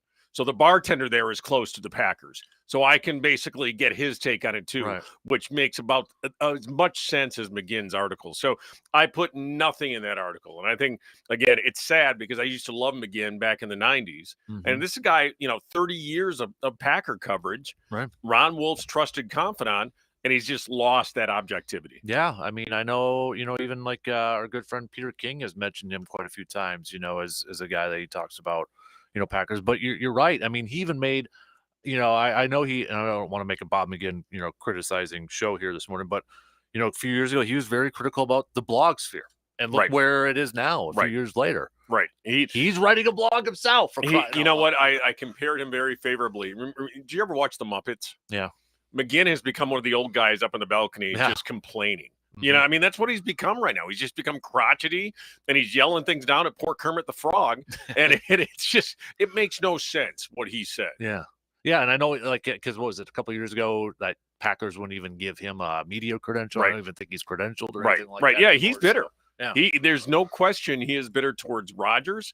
He is bitter towards the franchise, and he's lost that objectivity. Tom Silverstein had a little nugget in his Milwaukee Journal Sentinel piece the other day that he noted that Brian Gutekunst told an NFL colleague at some point in the season, towards the end, that he thought it was time to move on from Jordan Love. My question is, I think there's something to it, but do you think was more of an emotional thing? I mean, because I find it a little strange that Goody would go out there and say that to an NFL colleague, knowing that that's a pretty big statement out there, especially for Silverstein to get a hold of it. Right. Yeah, I totally agree with you. Yes, I think it's an emotional thing, but you and I have been saying this ever since Jordan Love was drafted. Look, Goody's legacy is tied to 10, just as Ted Thompson's legacy was tied to 12. And so, Goody was either going to be that guy via 10 or not be that guy because of 10. And so there's no question in my mind that I think that we're getting closer to that time. But I think it was more emotion. I think there is some truth to it. I think Goody wants to see. I mean, this is the guy, again, that he traded up to get. And it was interesting, too. I saw the other day that the Packers were probably eyeing Brandon Ayuk as their top choice, and their plan B then was going to be Jordan Love. And so I thought that was interesting, just a piece of information and nugget there, that Brandon Ayuk was the guy that they really wanted, and then Jordan Love was plan B. But yeah, I think it was emotion. I mean, I think if I had to put a percentage on it, I think during the season when you say something like that, that's about 75% emotion. Mm-hmm. I think there's probably 25% truth in that, though. And it's probably closer to 50% now that he's leveled things off and kind of seen things. But he wants to see what his guy can do. And just like Ted Thompson wanted to see what his guy could do, Goody wants to tie his legacy to how 10 performs. Could you see a scenario, though, where I think it was last week when Luke was on or something, and I mentioned I could see a scenario where Green Bay's quote-unquote stuck with Rodgers, because it was kind of on the Ian Rappaport report where he said, if Aaron says he wants to come back for Green Bay will welcome him back. Can you see a scenario where they're just kind of stuck, like when Aaron comes out of darkness and he sees his shadow and says, I'm going to play, and I only want to play with you guys? Could you see a scenario where, like, Green Bay's like, yeah, come back, but privately they're like, crap? Yes, but I don't think you'll ever hear that crap publicly. Right. And so, I think Green Bay and Aaron Rodgers want to do whatever they can to avoid the Brett Favre divorce. And that was bad. That was bad for the franchise. It was a bad look for the franchise. It was a bad look for Favre at the time. And so I think Green Bay wants to do everything in their power to distance themselves from that divorce. And so, yeah, I could definitely see that. Now, I will also say if Rodgers does come back to Green Bay, I think David Dunn at that point, who's the agent for both Rodgers and Love, I think David Dunn at that point pushes the envelope a little bit and tries to move Jordan to another location, a location where he can play. And again, I think it's a foregone conclusion. He gets the $20 million guaranteed for next year. If he goes to another team, there's probably going to be a renegotiated deal, those types of things. But I see David Dunn, if Rodgers wants to be a Green Bay Packer, which again, I don't feel that right now. But I think if Rodgers wants to be a Packer, I think the Packers keep him. And then I think they again, Jordan Love has no negotiating power. Mm-hmm. But I think at that point they might look at, okay, do we move him and get something for him? The other scenario I threw out late last week too was you look at the rest of the league and you look at quarterback plays. And I think it's fair to say the NFC is the weakest. Absolutely. Right? So let's say Aaron says, I want to come back and I'd like to come back for Green Bay. Does Green Bay also potentially look at that and be like, you know what? NFC is pretty weak. It's pretty weak right now. AFC's loaded. We go for it for one more year with Aaron because we try to take advantage of that weaker NFC. Do you think that's a thought process from Green Bay's side? Like, yeah, and I mean, because you look at NFC South might be looking for a brand new quarterback for every team. Absolutely. The NFC West, who's going to be the 49ers quarterback? Is Geno Smith a flash in the pan for 1 year? Yeah. Matthew Stafford, is he healthy? That's part of me. My thinking too is like, do they try to run him back for one more year, knowing that the NFC is so weak with quarterback talent? Well, right now? Absolutely. Look. Here's the thing. What's Rodgers' cap number? 60. What is the 60 million this year? His cap number is only like 37. Or what's the contract? Isn't it like 50 or 60? Yeah, his cash is going to get like 60, but the cap hits 30. Okay, so Daniel Jones is reportedly now looking at 45. Mm-hmm. He wants a deal around or north of 45 million. Would you rather pay Daniel Jones 45 million or Geno Smith 40 million, because he's going to be looking for a deal like that? Or would you rather have Aaron Rodgers and pay him that 50, 60 million? Given the scenario, I'd rather have Aaron Rodgers at 50 or 60 than Daniel Jones at 40. Right. And so you look at it that way, and you look at the landscape, and you say to yourself, well, wait a second. I guess Rodgers at this level isn't a bad deal when you start comparing him to some of the other quarterbacks. And yeah, I agree. If Aaron Rodgers, if the staff in Green Bay and the personnel department and Goody and everybody feel their best opportunity to win in 2023 is Aaron Rodgers in a weak NFC with no Tom Brady, then yeah, I think they run it back at that point. If they don't feel they can win this year with Jordan Love, then and again, I still think everything revolves around how they feel about Jordan Love. And again, I'm not going to say I guarantee it. I'm not going to say any of that. I just feel Aaron Rodgers will be playing for another football team. He's not retiring. I will say that he's not retiring, but I think he will be playing for another football team. But again, I think Green Bay would say if he wants to come back, I think they say, all right, let's do it. And now again, there's going to be a little bit of tug of war there because look, we can't bring Randall Cobb back. Maybe Robert Tonyan, because I think at this point, I think another year back from the ACL, I think Tunyan's going to be a better player. I think Bakhtiari comes back. I think, but I think, it's going to be tough to bring Lazard back. And I just don't see Cobb a part of that picture. So if Rodgers wants to come back to Green Bay, it's going to have to be on Green Bay's terms, not on his. It's an interesting thing because one thing I think a lot of people get, caught up in is like Aaron's $50 to $60 million this year. I know I've kind of said this. I don't care what the cash is. I just want to know what the cap is. And if you look at, he's the 9th highest cap hit amongst quarterbacks. Jared Goff is right behind him. Right. Tom Brady's got a void. This is where Tampa Bay's kind of screwed. $35 million in dead cap just from Tom Brady. Yeah. Matt Ryan's got a higher cap hit. Kirk Cousins, Ryan Tannehill, Josh Allen, Dak Prescott, Patrick Mahomes makes sense. Number 1 is Deshaun Watson at 55 for a cap hit. 55 for a cap hit. It's crazy. And that's where it's a weird thing because on one hand, Aaron Rodgers got a manageable cap hit for this year. Right. But at the same time, it's also easier to trade him this year too.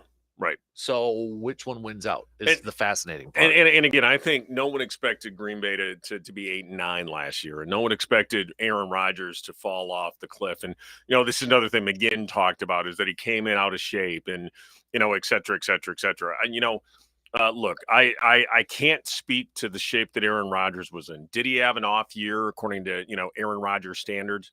Absolutely. At this point, though, when I look around and you go back to the NFC, would I rather have Aaron Rodgers or Jared Goff? Would I rather have Aaron Rodgers or a banged up Matthew Stafford? Aaron Rodgers or Daniel Jones? Aaron Rodgers or Dak Prescott? I mean, really, when you start breaking it down that way, you say to yourself, yeah, I kind of would rather take 12 than one of these guys. And so, I think Green Bay is in a good position. I think obviously Goody is enamored with Love. He's been enamored with Love from day one. So if Rodgers comes out of retirement, sees his shadow and says, I want to play for somebody else, then Goody says, okay, this is my draft choice now.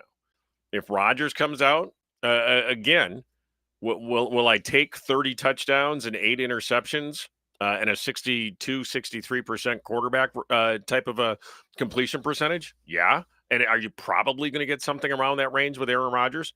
Yes. And so at that point, I think Green Bay's in a good position. And look, the Rodgers haters out there, and yes, I understand the Packers only have 1 Super Bowl under him. But how many Super Bowls do the Vikings have? How many, when you think about it, and I think I believe this is the number. There's 32 winning NFL quarterbacks who have won a Super Bowl. I think the number's 32, 36, right around there. Kurt Warner talked about this. Think about it. He's one of 30-something quarterbacks to have won a Super Bowl. So again, Packer fans, lucky you got the one. And again, see where this thing plays out. The Rodgers haters, I just don't understand. It goes back to McGinn full circle. I think that's more personal. People don't like Rodgers the person rather than Rodgers the player.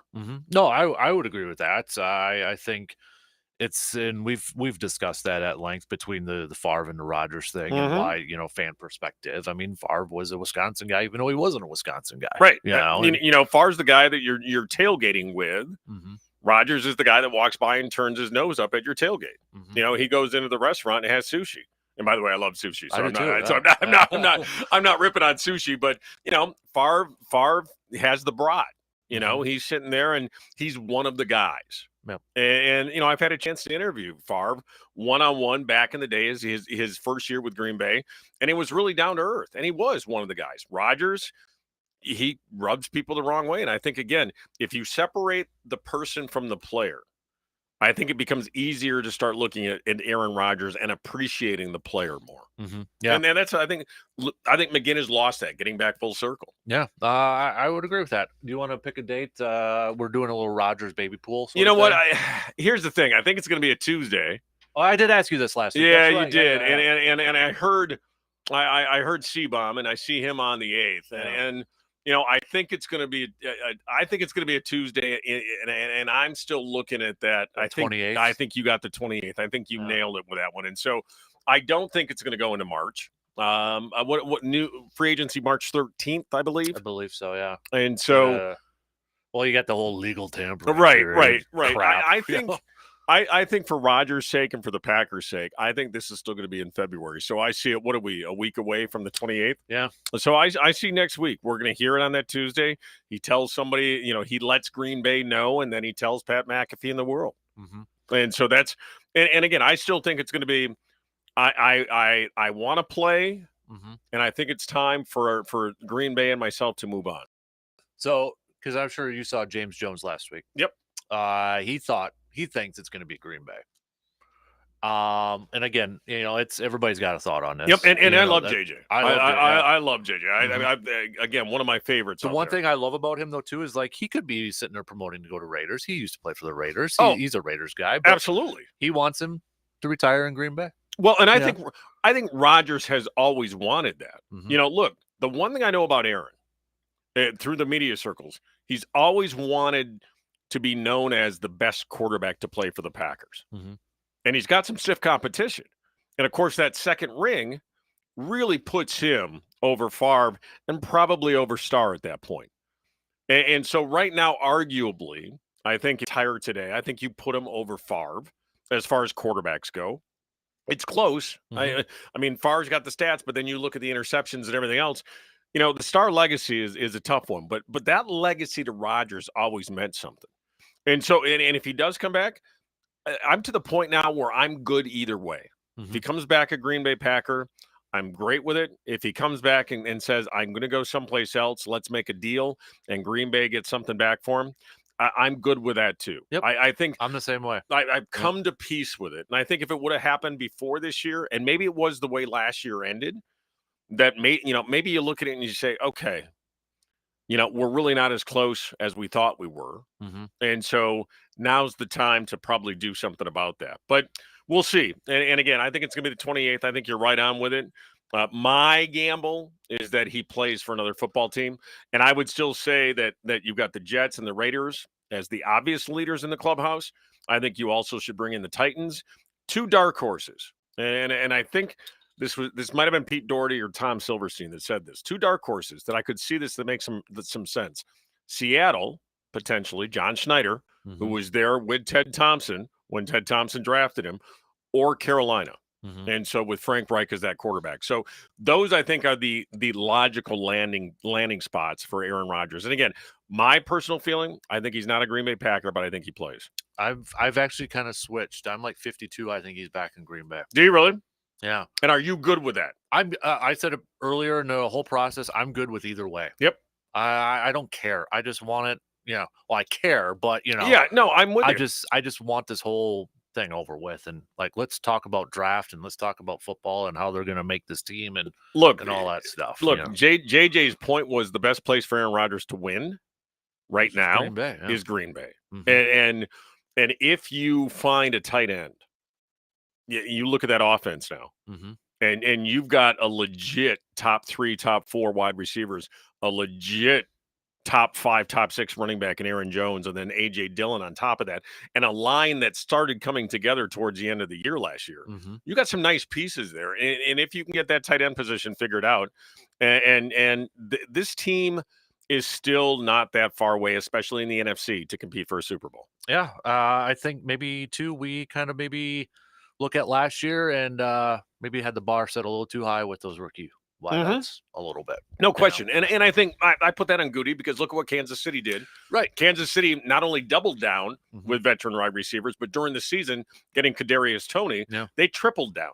So with Juju Smith-Schuster and MVS and then Kadarius Toney. Yeah. Green Bay with Sammy Watkins, they should have covered themselves more and realized. I totally agree. Yeah, because, Sky Moore didn't get his first touchdown until what?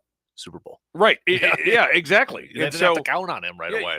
You should have at that point done more in that position to protect yourselves. But again, if it's love, and I'll say it, I will eat crow till the day I die if Jordan Love comes in and has a brilliant 15-year career for the Green Bay Packers and wins a Super Bowl. I don't see it. I've never seen it. I watched the combine of him again, the combine highlights this past weekend. Yes, the kids' physical tools are all there. They said at the combine, though, they loved him. As they were talking, I think it was Daniel Jeremiah talked about him and said, this is a guy, though, that's going to need to sit to learn the nuances of the pro game before he's going to be a starting quarterback. So, again, I loved what I saw watching his clips back in the day, but I just haven't been a Jordan Love fan. If you look at his last year of college where he regressed, he had a hard time picking up the mental part of the game. But we'll see. Yeah, be fun times, no doubt about it. All right, let's talk draft next week, or start to get to it, unless we let's put 12 behind us. Yeah, no kidding. Because we got the combine next week, do we not, or the week after that? Week after, I think it's like the first week of March. First week of March. Yeah. All right. So it's leading up. Well, that would be the first week in March.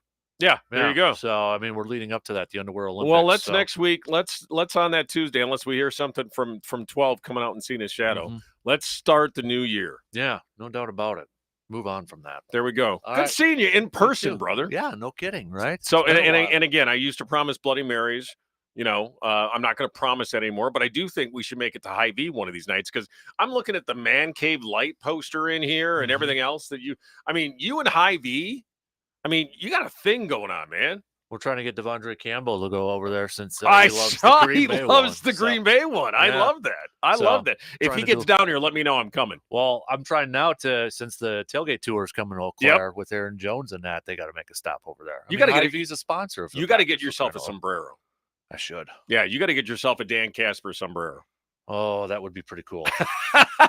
I'm all about swag, so that would be pretty cool. G-Man, if you're listening, do it up, figure it out. Get a DK sombrero. That would be sweet. I like that. I'd wear that. I know you would. I would absolutely wear that. All right, dude. Appreciate it, man. All right, brother. Take care. You got it. All right. We're going to take a break, and that'll be the end of the second hour, and then we've got the Chip with Steel. Then RJ Cardinal, he's going to be joining us and chatting all things Badgers at the bottom of the 8 o'clock hour.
All right. We're not going to have a whole lot because, that shot clock's going to cut me off here in just a few seconds. So, busy 8 o'clock hour.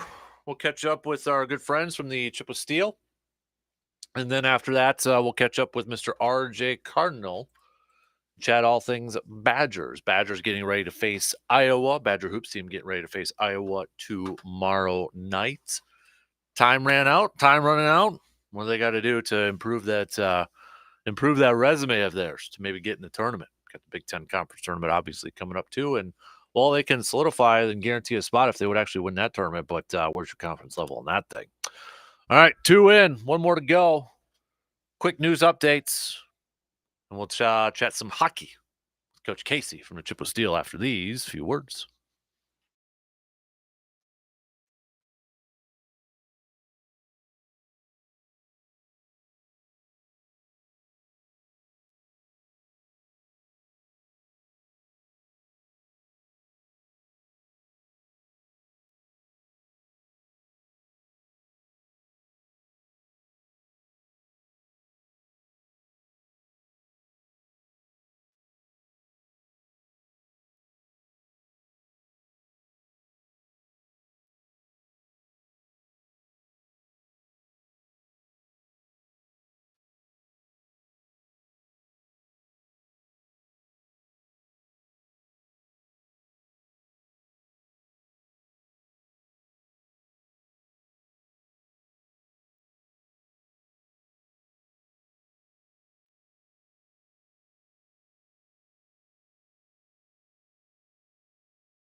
All right, final hour on this Tuesday before Snowmageddon is going to be hitting us. We've been kind of taking some, at least we put it up on Twitter yesterday, but taking some predictions on what you think snow totals are going to be.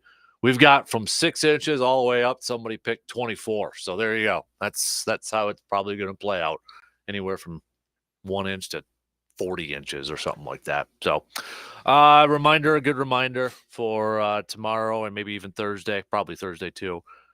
Stay tuned to our website, sportstalk1051.com, for the latest school closings and delays. Brought to you by Hovland's and Service Master of Chippewa Valley. Coming up at the bottom of the hour, we'll chat some Badgers with our good buddy, Mr. RJ Cardinal, as the basketball season's starting to wrap up here a little bit. Coming off of a loss against Rutgers. They got Iowa coming up here as well. So we'll get to that. But we kick off this hour like we usually do every Tuesday. We're going to talk some Chippewa Steel with head coach Casey. How you doing, man? Morning. Good. How are you? I'm doing good. I'm preparing for what's about to come, and Yeah. I don't know if you can necessarily prepare for what's about to come. No, I don't think so. Just wait and see. Did you guys get anything like this out on the East Coast? I know we were talking a little bit off the air about this. Like a big dumping of 2 feet at once, or there's been a few, but not that many of this biggest storm, right? In New Jersey, at least. Yeah, you kind of mentioned that you want this to happen. Get the snowmobile out. Yeah, ride a little snowmobile. Yeah, I mean, I don't know if it's cold. Let's at least find ways to enjoy it. Exactly. Once that calendar flips to March, though, I'm ready, man. Yeah, I'm ready for some melting to happen. But hey, what you split this past weekend. You look at your standings though, and holy moly, everything's kind of just like jumbled up there. Everybody's close. I mean, very, very, very close here, dude. So, just to kind of recap last weekend first, you split there, but obviously you were on that 4-game winning streak heading into it. You fall in your first game, but you have a nice bounce back, and you picked up that W against Springfield. Yeah, it was a good weekend. I mean, I thought we played well Friday night. Just their goalie had a good night, and we couldn't find that second goal that we needed to tie things up. But played well in a loss, and then bounced back Saturday night and had a good effort to get the W. So yeah, like you said, we had that 4-game stretch for Springfield. We knew we wanted at least 3 of 4.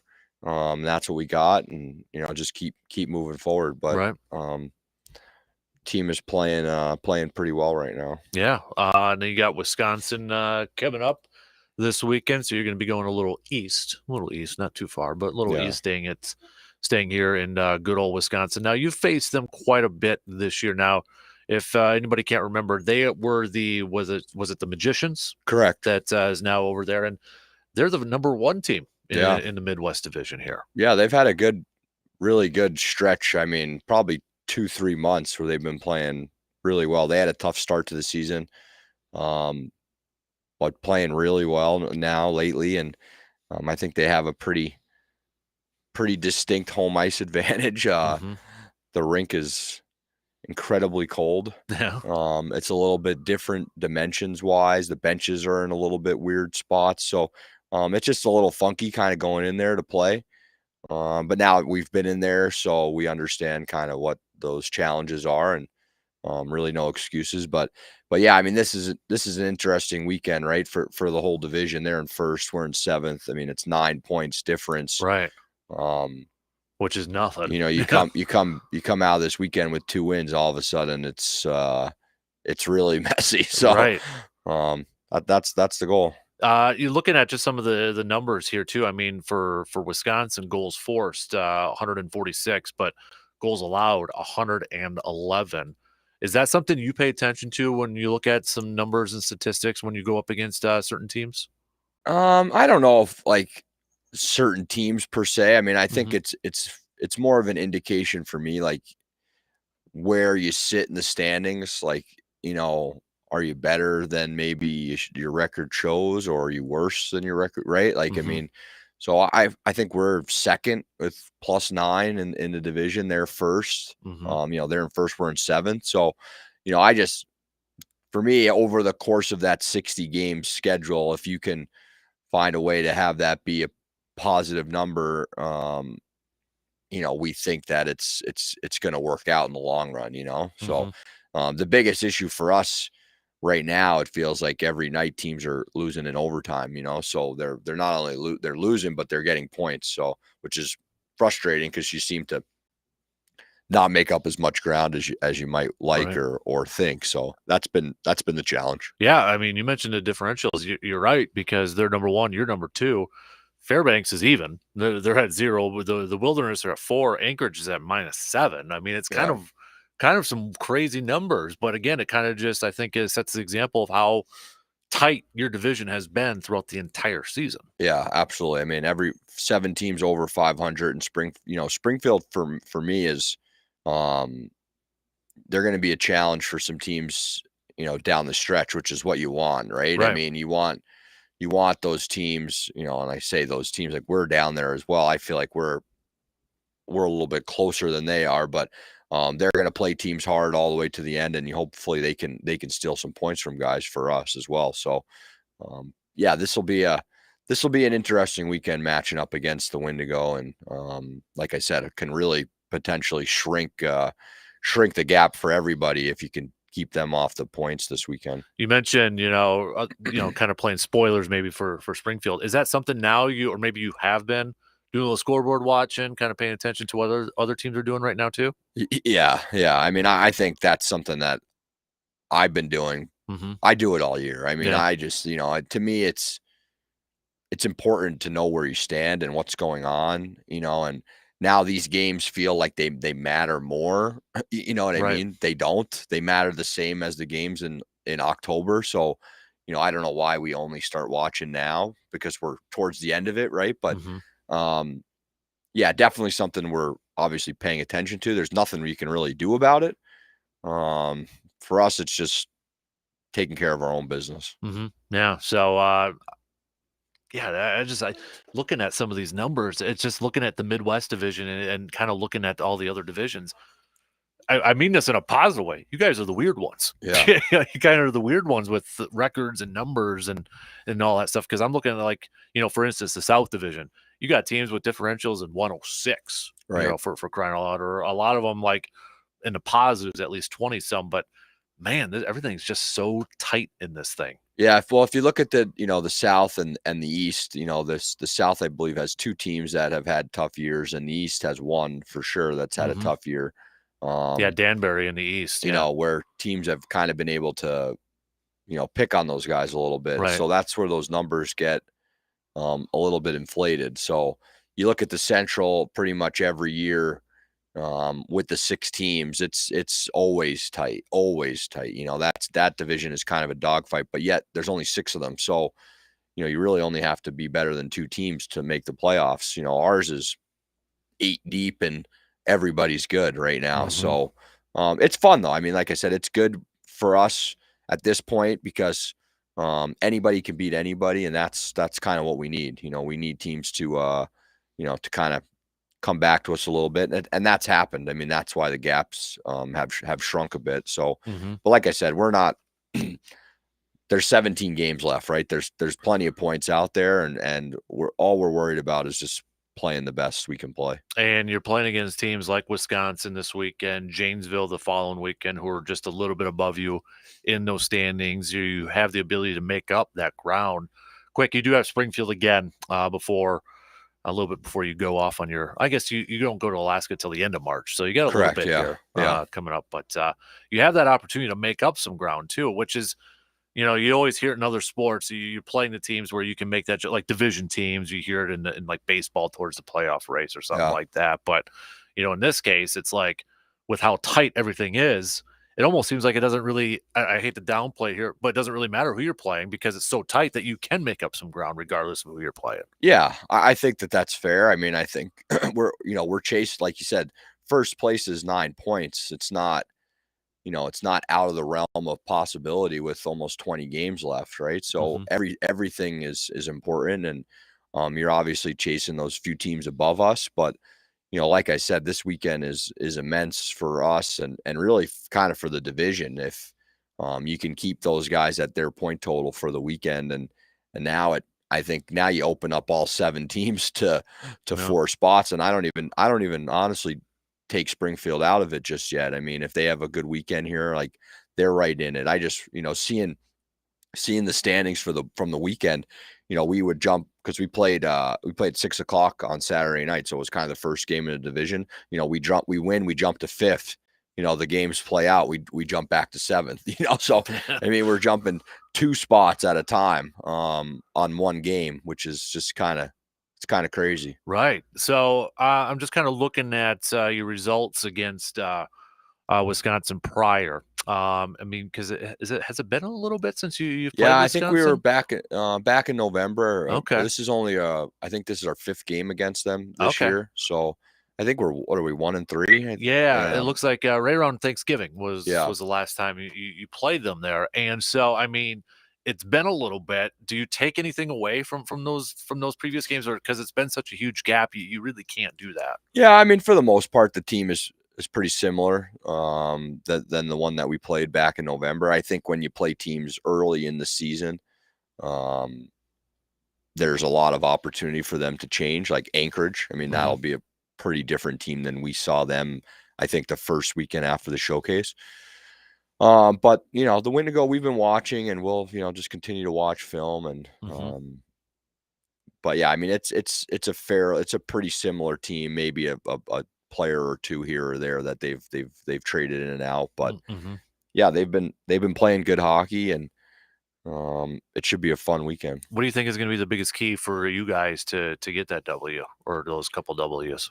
Yeah, I mean, I think getting on the board there early. I mean, we went there whenever we did back in November, and got shut out twice. So like I said, the rink is a little bit different, a little quirky in some of its features and setup. So that should kind of be taken off the table as kind of an excuse or a reason for lack of success. But yeah, I mean, I think just kind of getting on the board early and maybe feeling that weight off the shoulders, and getting right to our game. But it was nice for us Saturday night. We got some guys who haven't scored as of late on the board, which is really nice for them to kind of get those, like I said, get those monkeys off the back a little bit and start to feel good about their games down the stretch. Yeah, and I'm kind of looking at it too. I mean, you got Adam, your goalie here. He only played in one of those games in that last game against Wisconsin there. So, and looking at some of your games, I'm just kind of looking at box scores and such. How key is he going to be with his play? Because they put up, they look like they put up a lot of goals too. Yeah, for sure. I mean, Adam, he's been awesome since he's been back, and I think Carter's like now rested a little bit and reset. So, I mean, we're going to lean on both those guys down the stretch. But Adam, just with how his year has gone and his resume is, he just has a presence about him, where he's, since he's been back, he's really given us a chance to win every night, even Friday night, 2-1, came down to the wire. He made some good saves, late to kind of keep it there, to give us a chance to come back. And, that's all we're really asking these guys is to, just give us a chance to come back and get some points, and they've done that. Okay. Again, these are going to be on the road, and then you return home against Janesville next week already in March, for crying out loud. Crazy. So we're getting there close too. So coming down the stretch here, these are because those Janesville games, and then you're at home against Wisconsin at the end of March, and then home against the Wilderness in middle of April. So only 3 more series. Yeah, only a couple, and then the Alaska trip on there too. So yeah. And playoffs. In playoffs, yeah, because we are going to talk playoffs, right? Yeah. And I know some, and this might be a question because I know you are, we mentioned it last week. I think you are a big reader. You look at how other coaches' philosophies and that. And I know there's some coaches, they won't talk playoffs. They won't talk about that if they're kind of on the outside or getting close. Maybe shying away from that. Is that something that you shy away from? What's your philosophy? Do you talk playoffs with your kids? Yeah. Yeah, I mean, we talked about it since the first day of the season. I think we've set some goals, and that's one of them. And I don't think you can be afraid to talk about it. It's something that you want on everybody's mind, you know, Mhm. you just do. You want it to be there. You want it to be the focus. And obviously, you know, we're focusing on, you know, the next task at hand, right? And the next day, but you can have short-term and long-term goals, right? And um I just think it's important for discussed and not Mhm. to be shied away from. It's not something that we're nervous about. It's something that we understand, and we want to make sure that everybody understands all the time kind of what's at stake. So um it was funny, I was watching the I think it was the Unrivaled series with Colorado Avalanche and Oh Detroit yeah. Red Wings, Yep. and they talked about, you know, when Patrick Waugh came over, you know, to Colorado, and it was like the first thing he talked about was the Stanley Cup, and everybody kind of like looked around like, are we allowed to talk about that? And like Right. that was his focus, you know, and it kind of changed their mentality a little bit on how they can go about their business. So I just think I don't think it's something that you should shy away from. Yeah. I'm glad you brought, because that was a fantastic series. Awesome with the Red Wings and the Avalanche one there too. But it's interesting to get different coaches or even players' perspectives on. Well, we won't talk playoffs until we reach a certain mark. You know, in football maybe it's like 10 wins, then you can start talking playoffs or Yeah. something like that. Yeah. But I feel like, isn't that what you're playing for when you start the season? Yeah. It's always championships, right? I mean, for the most part, Absolutely. it's Yeah. You championships. know, for us, it's Robertson Cup, it's playoffs, and it's commitments. You know, those are the things that we want to talk about, and Mhm. we want to have on our players' minds all the time. I mean, if you're not thinking about it all the time, you know, are you really doing everything you can to be ready to play? You know what I mean? Like Mhm. there's a lot of time away from the rink, and you know, if you're not thinking about the ultimate goal, it's easy to kind of maybe just go off and do something that maybe isn't Mhm. um as beneficial to helping you be your best on the weekend. So, yeah, I mean, I think for us, it's something that we talk about quite a bit, and um, we'll continue to go that way. Yeah. So again, on the road this week, but if you're taking a look at next weekend's games, Teachers Appreciation Night on the 3rd, teachers get in free, plus the post-game skate presented by Anderson Windows, and then something cool on the 4th, March 4th, it's the away jersey auctions. So Yeah. if you're a big fan, start counting your pennies, saving. That's right. Get the Green permission. ones going Yep. on. Green.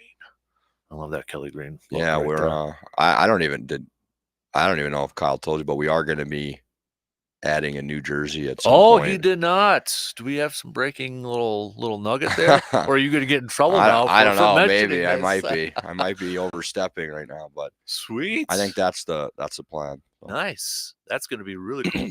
Let's just say this: more details to come, right? for sure. More details to Stay come there. tuned. Well, Coach, best of luck this weekend. Get some W's against the Wendigo over there. Yeah, I don't know if thanks. you're a paranormal kind of guy, but they're kind of some creepy creatures. I don't know if you know what a Wendigo is. Have you ever heard about that? I mean, I don't know actually. Okay, so they're like this mythical creature sort of thing. Okay. Very scary stuff. Huh. Google it. All right. Like it's well, like some lore back in the day. okay. Like skinwalker type. It's Yeah. weird, but kind of weird. I've never So- heard of a Wendigo, so that makes sense. It's yeah, it's a little so funky. well before I'll let you go. The actual definition of a Wendigo is a supernatural being belonging to the spiritual chins of the First Nations in North America. Wendigos are described as powerful monsters that have a desire to kill and eat their victims. Ooh. So Yeah. be careful. What's their mascot look like? He can't be too friendly. No, it's got like a wolf with deer antlers Yeah. and like a skull sort of thing. I don't think they have a mascot walking around the rink as of now. That would be really weird. I don't know if you ever watched like The Office with Dwight, Yeah. that Christmas guy or whatever. Yeah. That's what it kind of reminds me of a little bit there. So We'll see if we can take care of them for you. please do. It's like nightmares right there. Yeah. So, well, best of luck and All be safe with the Yeah, upcoming thank weather you. too. Likewise. We're going to take a quick break here, and RJ Cardinal will be joining us here. We'll talk some Badgers with him after these quick words.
Big thanks to Coach Casey from the Chip of Steel for stopping by. We'll have another episode of the Chip of Steel podcast up later on this morning, including an interview with a player done by Director of Communications Kyle on there. Also, don't forget, we got Eau Claire Express podcast episode coming out. This will be later this morning with a big announcement on there. So you're going to want to make sure you're tuning into that to see what that announcement is from the Eau Claire Express. Bottom of the hour now. Let's chat some Badgers here with Mr. R.J. Cardinal. And the story continues with his Badger basketball team, RJ.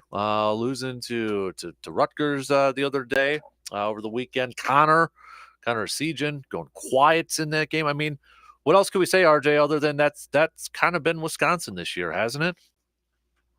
Yeah, I mean, they set the record or team record for Big Ten game with most 3 points attempted, and I mean those weren't anyway. So right. That was not like it helped. But they shot 33%. You had a season 0 for 7 from 3-point, over 10 overall.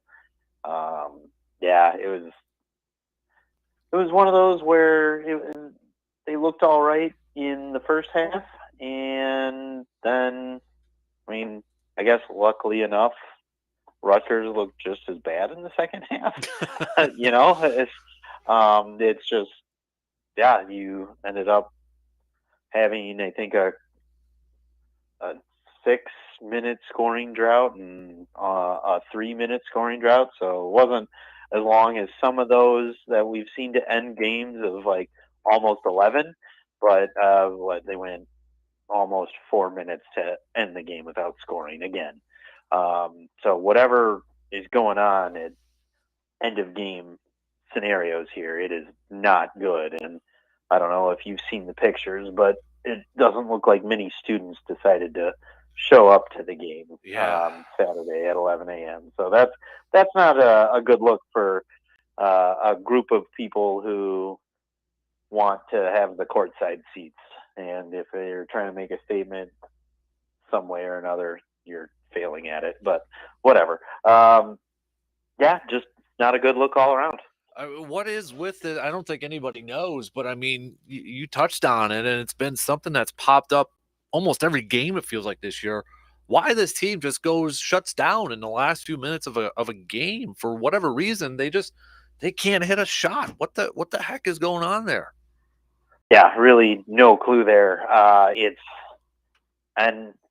seems like they do well in the first half and then just go utterly freezing come the second half. And I mean, the Michigan win was lucky enough because, I mean, Michigan didn't want to make stuff either, but yet they still clawed back from down 17,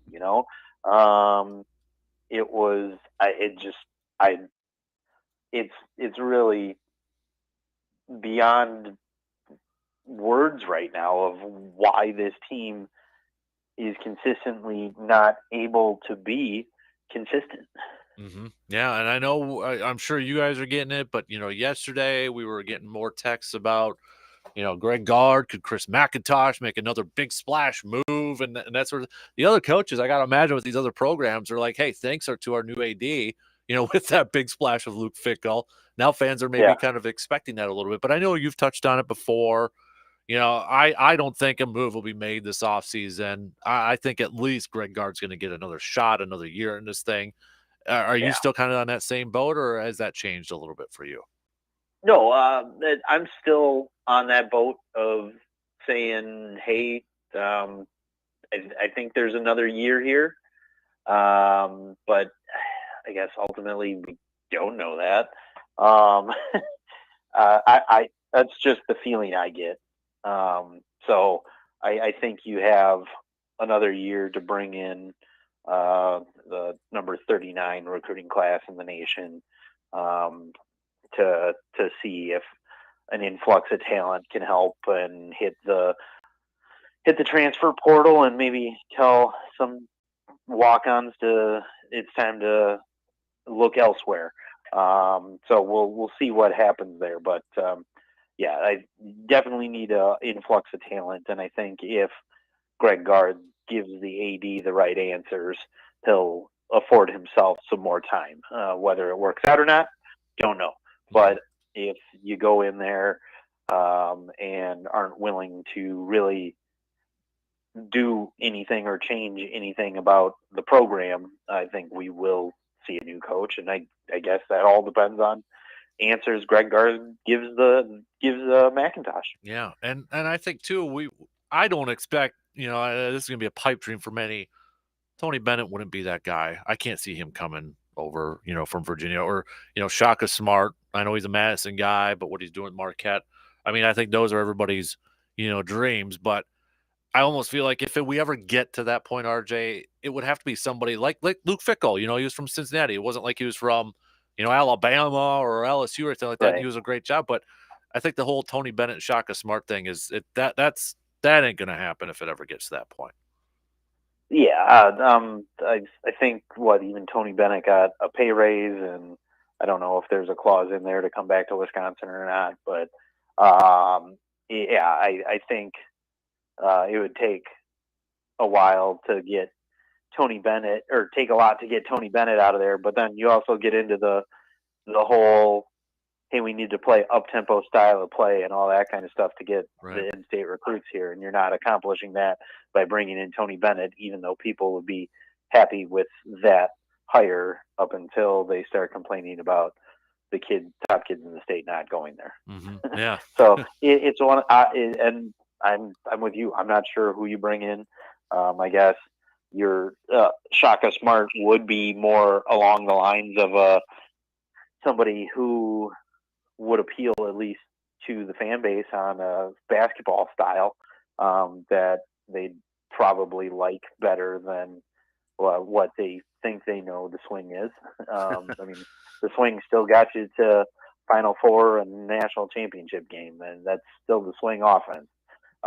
It hasn't really changed. But it's just the optics of what you have on your roster right now that isn't really helping the style of play go about and making things successful. Mm-hmm. Besides, the Badgers' shortcomings, RJ, when you look at, the college basketball landscape as a whole, and I know the new rankings came out, Houston's back at number 1, Alabama falling down to number 2, but Alabama was the number 1 team in the country.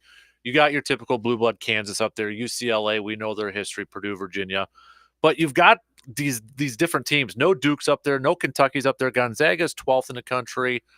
Take away the Badgers' shortcomings.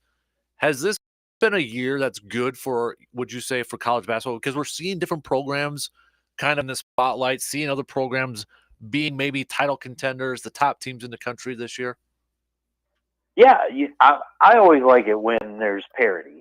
When you consistently have the same teams who are always up there, and heck, we've even talked about it with football rankings on certain teams just being ranked because of their name and they remember a national championship game from 1992. That's why they're ranked. Okay, well, those people aren't even remotely related to what's going on right now. But yep, let's give them based on history. So I mean, I like it when, hey, let's rank people on what we're actually seeing, not based off of the name across their chest. So I do like seeing teams just pop up, and who knows, next year they might be down because their roster is going to get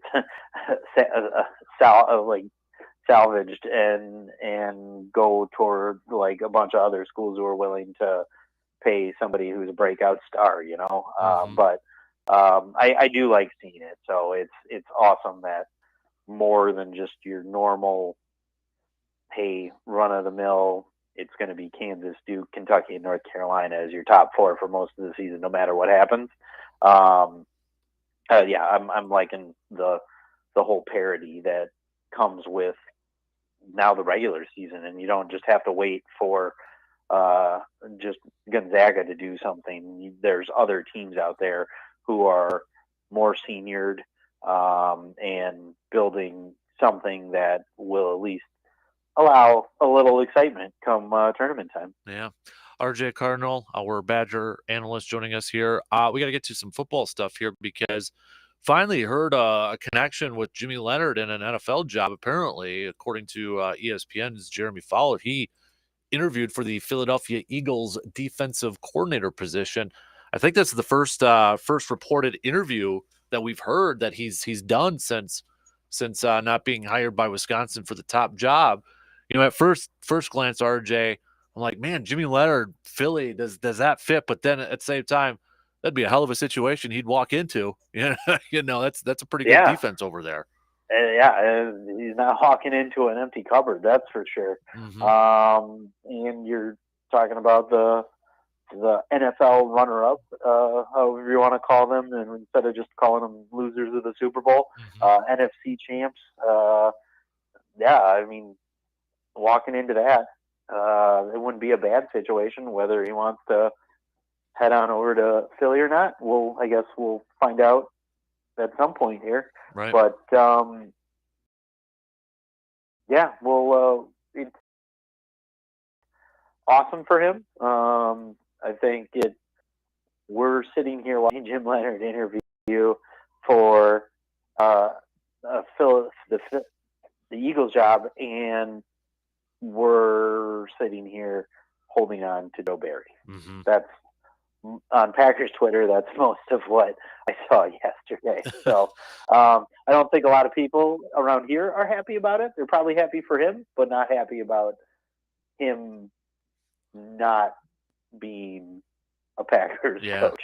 So I mean, who knows if he'll get this job, if he'll be offered it or not, but I think, because the last couple of weeks or a couple weeks ago we talked about with what was reported about like his, I guess, buyout or what he's getting paid, but then there was some thought, could he maybe take a year off? But I think he's at least maybe open to possibilities if this interview proves anything. Yeah, I guess it'll all just depend on his feelings towards that organization. Mm-hmm. Depending on how serious the whole Packers thing was a couple of years ago, where Skype interview, phone interview, in-person interview, however many interviews it happened, and he still said no. It'll be interesting to see his interest level now, where, I mean, honestly, he could take this year off and still get paid.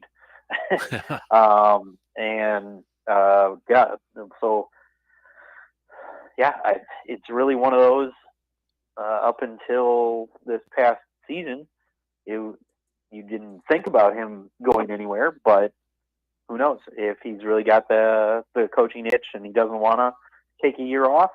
I mean, there's no real reason to think that taking a year off, there'd be offers, at least at the NFL level. After that, you'd have to probably go back and start coaching again before the NFL comes calling for a defensive coordinator job when you haven't even coached in the NFL yet. So, right.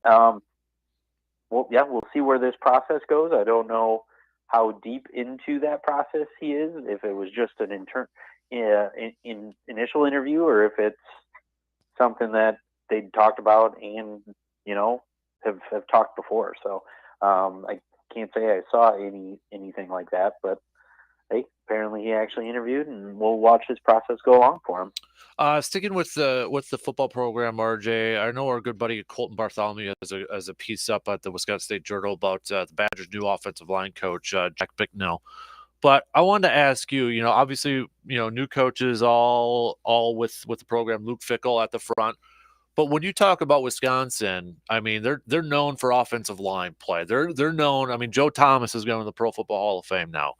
Would you say amongst like position coaches or even coordinators that maybe a spotlight's going to be on their new offensive line coach, Jack, just to see if there is any difference or what that offensive line play is going to look like, knowing the tradition of Wisconsin? Well, when you hear Longo talk, they're still looking for the big guys. They're not looking to have smaller athletic offensive linemen here. So to make this hybrid work of, power run game, air raid that Longo runs, you need offensive linemen. It's not like you can have the smaller guys that are going to be pulling every time. It's just you're allowing the box to not have 8 or 9 guys in it with this offense. So it's still looking for those road graders and pass blockers that Wisconsin has traditionally had. It's not like we're seeing a drastic shift, So hopefully it's going to turn into one of those where you're not going to skip a beat on pulling in offensive linemen and the kind of offensive linemen we're used to seeing playing at Wisconsin. RJ, to wrap things up, we've got for women's hockey the WCHA first round getting started at the end of the week here. The Badgers going to be taking on Minnesota State. They're coming off of a split against Ohio State this past weekend, winning 6-5 in OT and then losing 1-3. But now is for all the marbles, as they say. How do you like the Badger women's chances? It'll be interesting for them. They've had their struggles this year, and we've talked about it. But should be able to get past Minnesota State here in the first round of the playoffs. And then I'm not sure. I knew they were playing them. I haven't seen a bracket, so I'm not sure who the next opponent would be. But, you still got Minnesota and Ohio State down the line, and not only the WCHA playoffs, but that's a potential matchup if you make it on into the NCAAs too, and I can't see why they wouldn't. Mm-hmm. But it'll be an interesting WCHA tournament here because they've shown that they can beat Minnesota. They've shown they can beat Ohio State. But it'll be just one of those kind of. It's not as confident as we have been in the past. It's more or less of we need to see some of the play we saw the last couple of weeks in those wins against Minnesota and Ohio State in order to make this a little bit of a longer run for them. So looking forward to it, but it's not one of those as confident as before on being in not even just the Final Four for the WCHA, but even making the Frozen Four down the road. Yeah, and then of course men's getting a win in their final home game of the season, regular season, with a win against number 17 Michigan State. So we'll see what they can do against Penn State this weekend, though. But definitely a kind of a interesting season, as you have noted quite a bit this year for that men's team. Yeah, it's lights on, lights off, like every weekend. So yeah. Not something I really understand on how that can happen. You lose 2-6 one night and come back and break the doors down and win 6 Saturday night against Michigan State. So currently still the only unranked Big Ten team. It's one of those. That's how far they've fallen. But yeah, I'm at a point where I'm at a loss for words, not just with the basketball team, but the hockey team as well. Because that should have been a series you swept at home heading into this final series at Penn State. So we'll see where it goes, but it'll probably end up being a short end to the postseason for them in the Big Ten tournament. We'll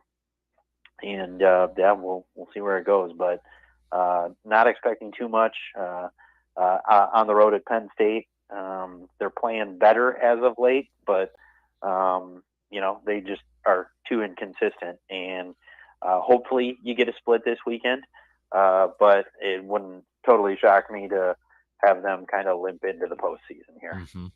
He's RJ Cardinal, our Badger analyst. Always appreciate the time, buddy. Have a fantastic rest of your week. Well, you get some snow, but you're not going to get the apocalypse that we're getting up here. Yeah, it sounds like that's all staying north. So, I got my fill of the last, the last 2 Thursdays. I think we got 7 inches the Thursday after, and then last week was about 5.5. So, the only thing is it's been 40 in between those. So there's currently like no snow on the ground except the piles where they pushed it in parking lots and stuff. You got grass showing up over there? Oh yeah. Oh Lord Almighty! Get the golf courses open up down there. Come on now, let's go. Yeah, getting ready for it. Oh man! All right, well, dude, appreciate the time as always. Have a good week, and we'll catch up again next week. Okay? Absolutely, sounds good. We will see you then. You got it. There you go. There's RJ Cardinal joining us here this morning. Hey, if you were stuck in a house because of the snowstorm, who would be like the 2 or 3 people that you would want to be stuck with in a sports world? Yeah, maybe you're in a dark house with Aaron Rodgers. If you were stuck in a snowstorm somewhere with 3 people in the sports world, who would you want it to be? Think about that for a little bit. We'll take a quick break and then wrap up this Tuesday show. Covering the bases. Giannis update. How long could he be out? That's a big old question mark that's still out there.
All right.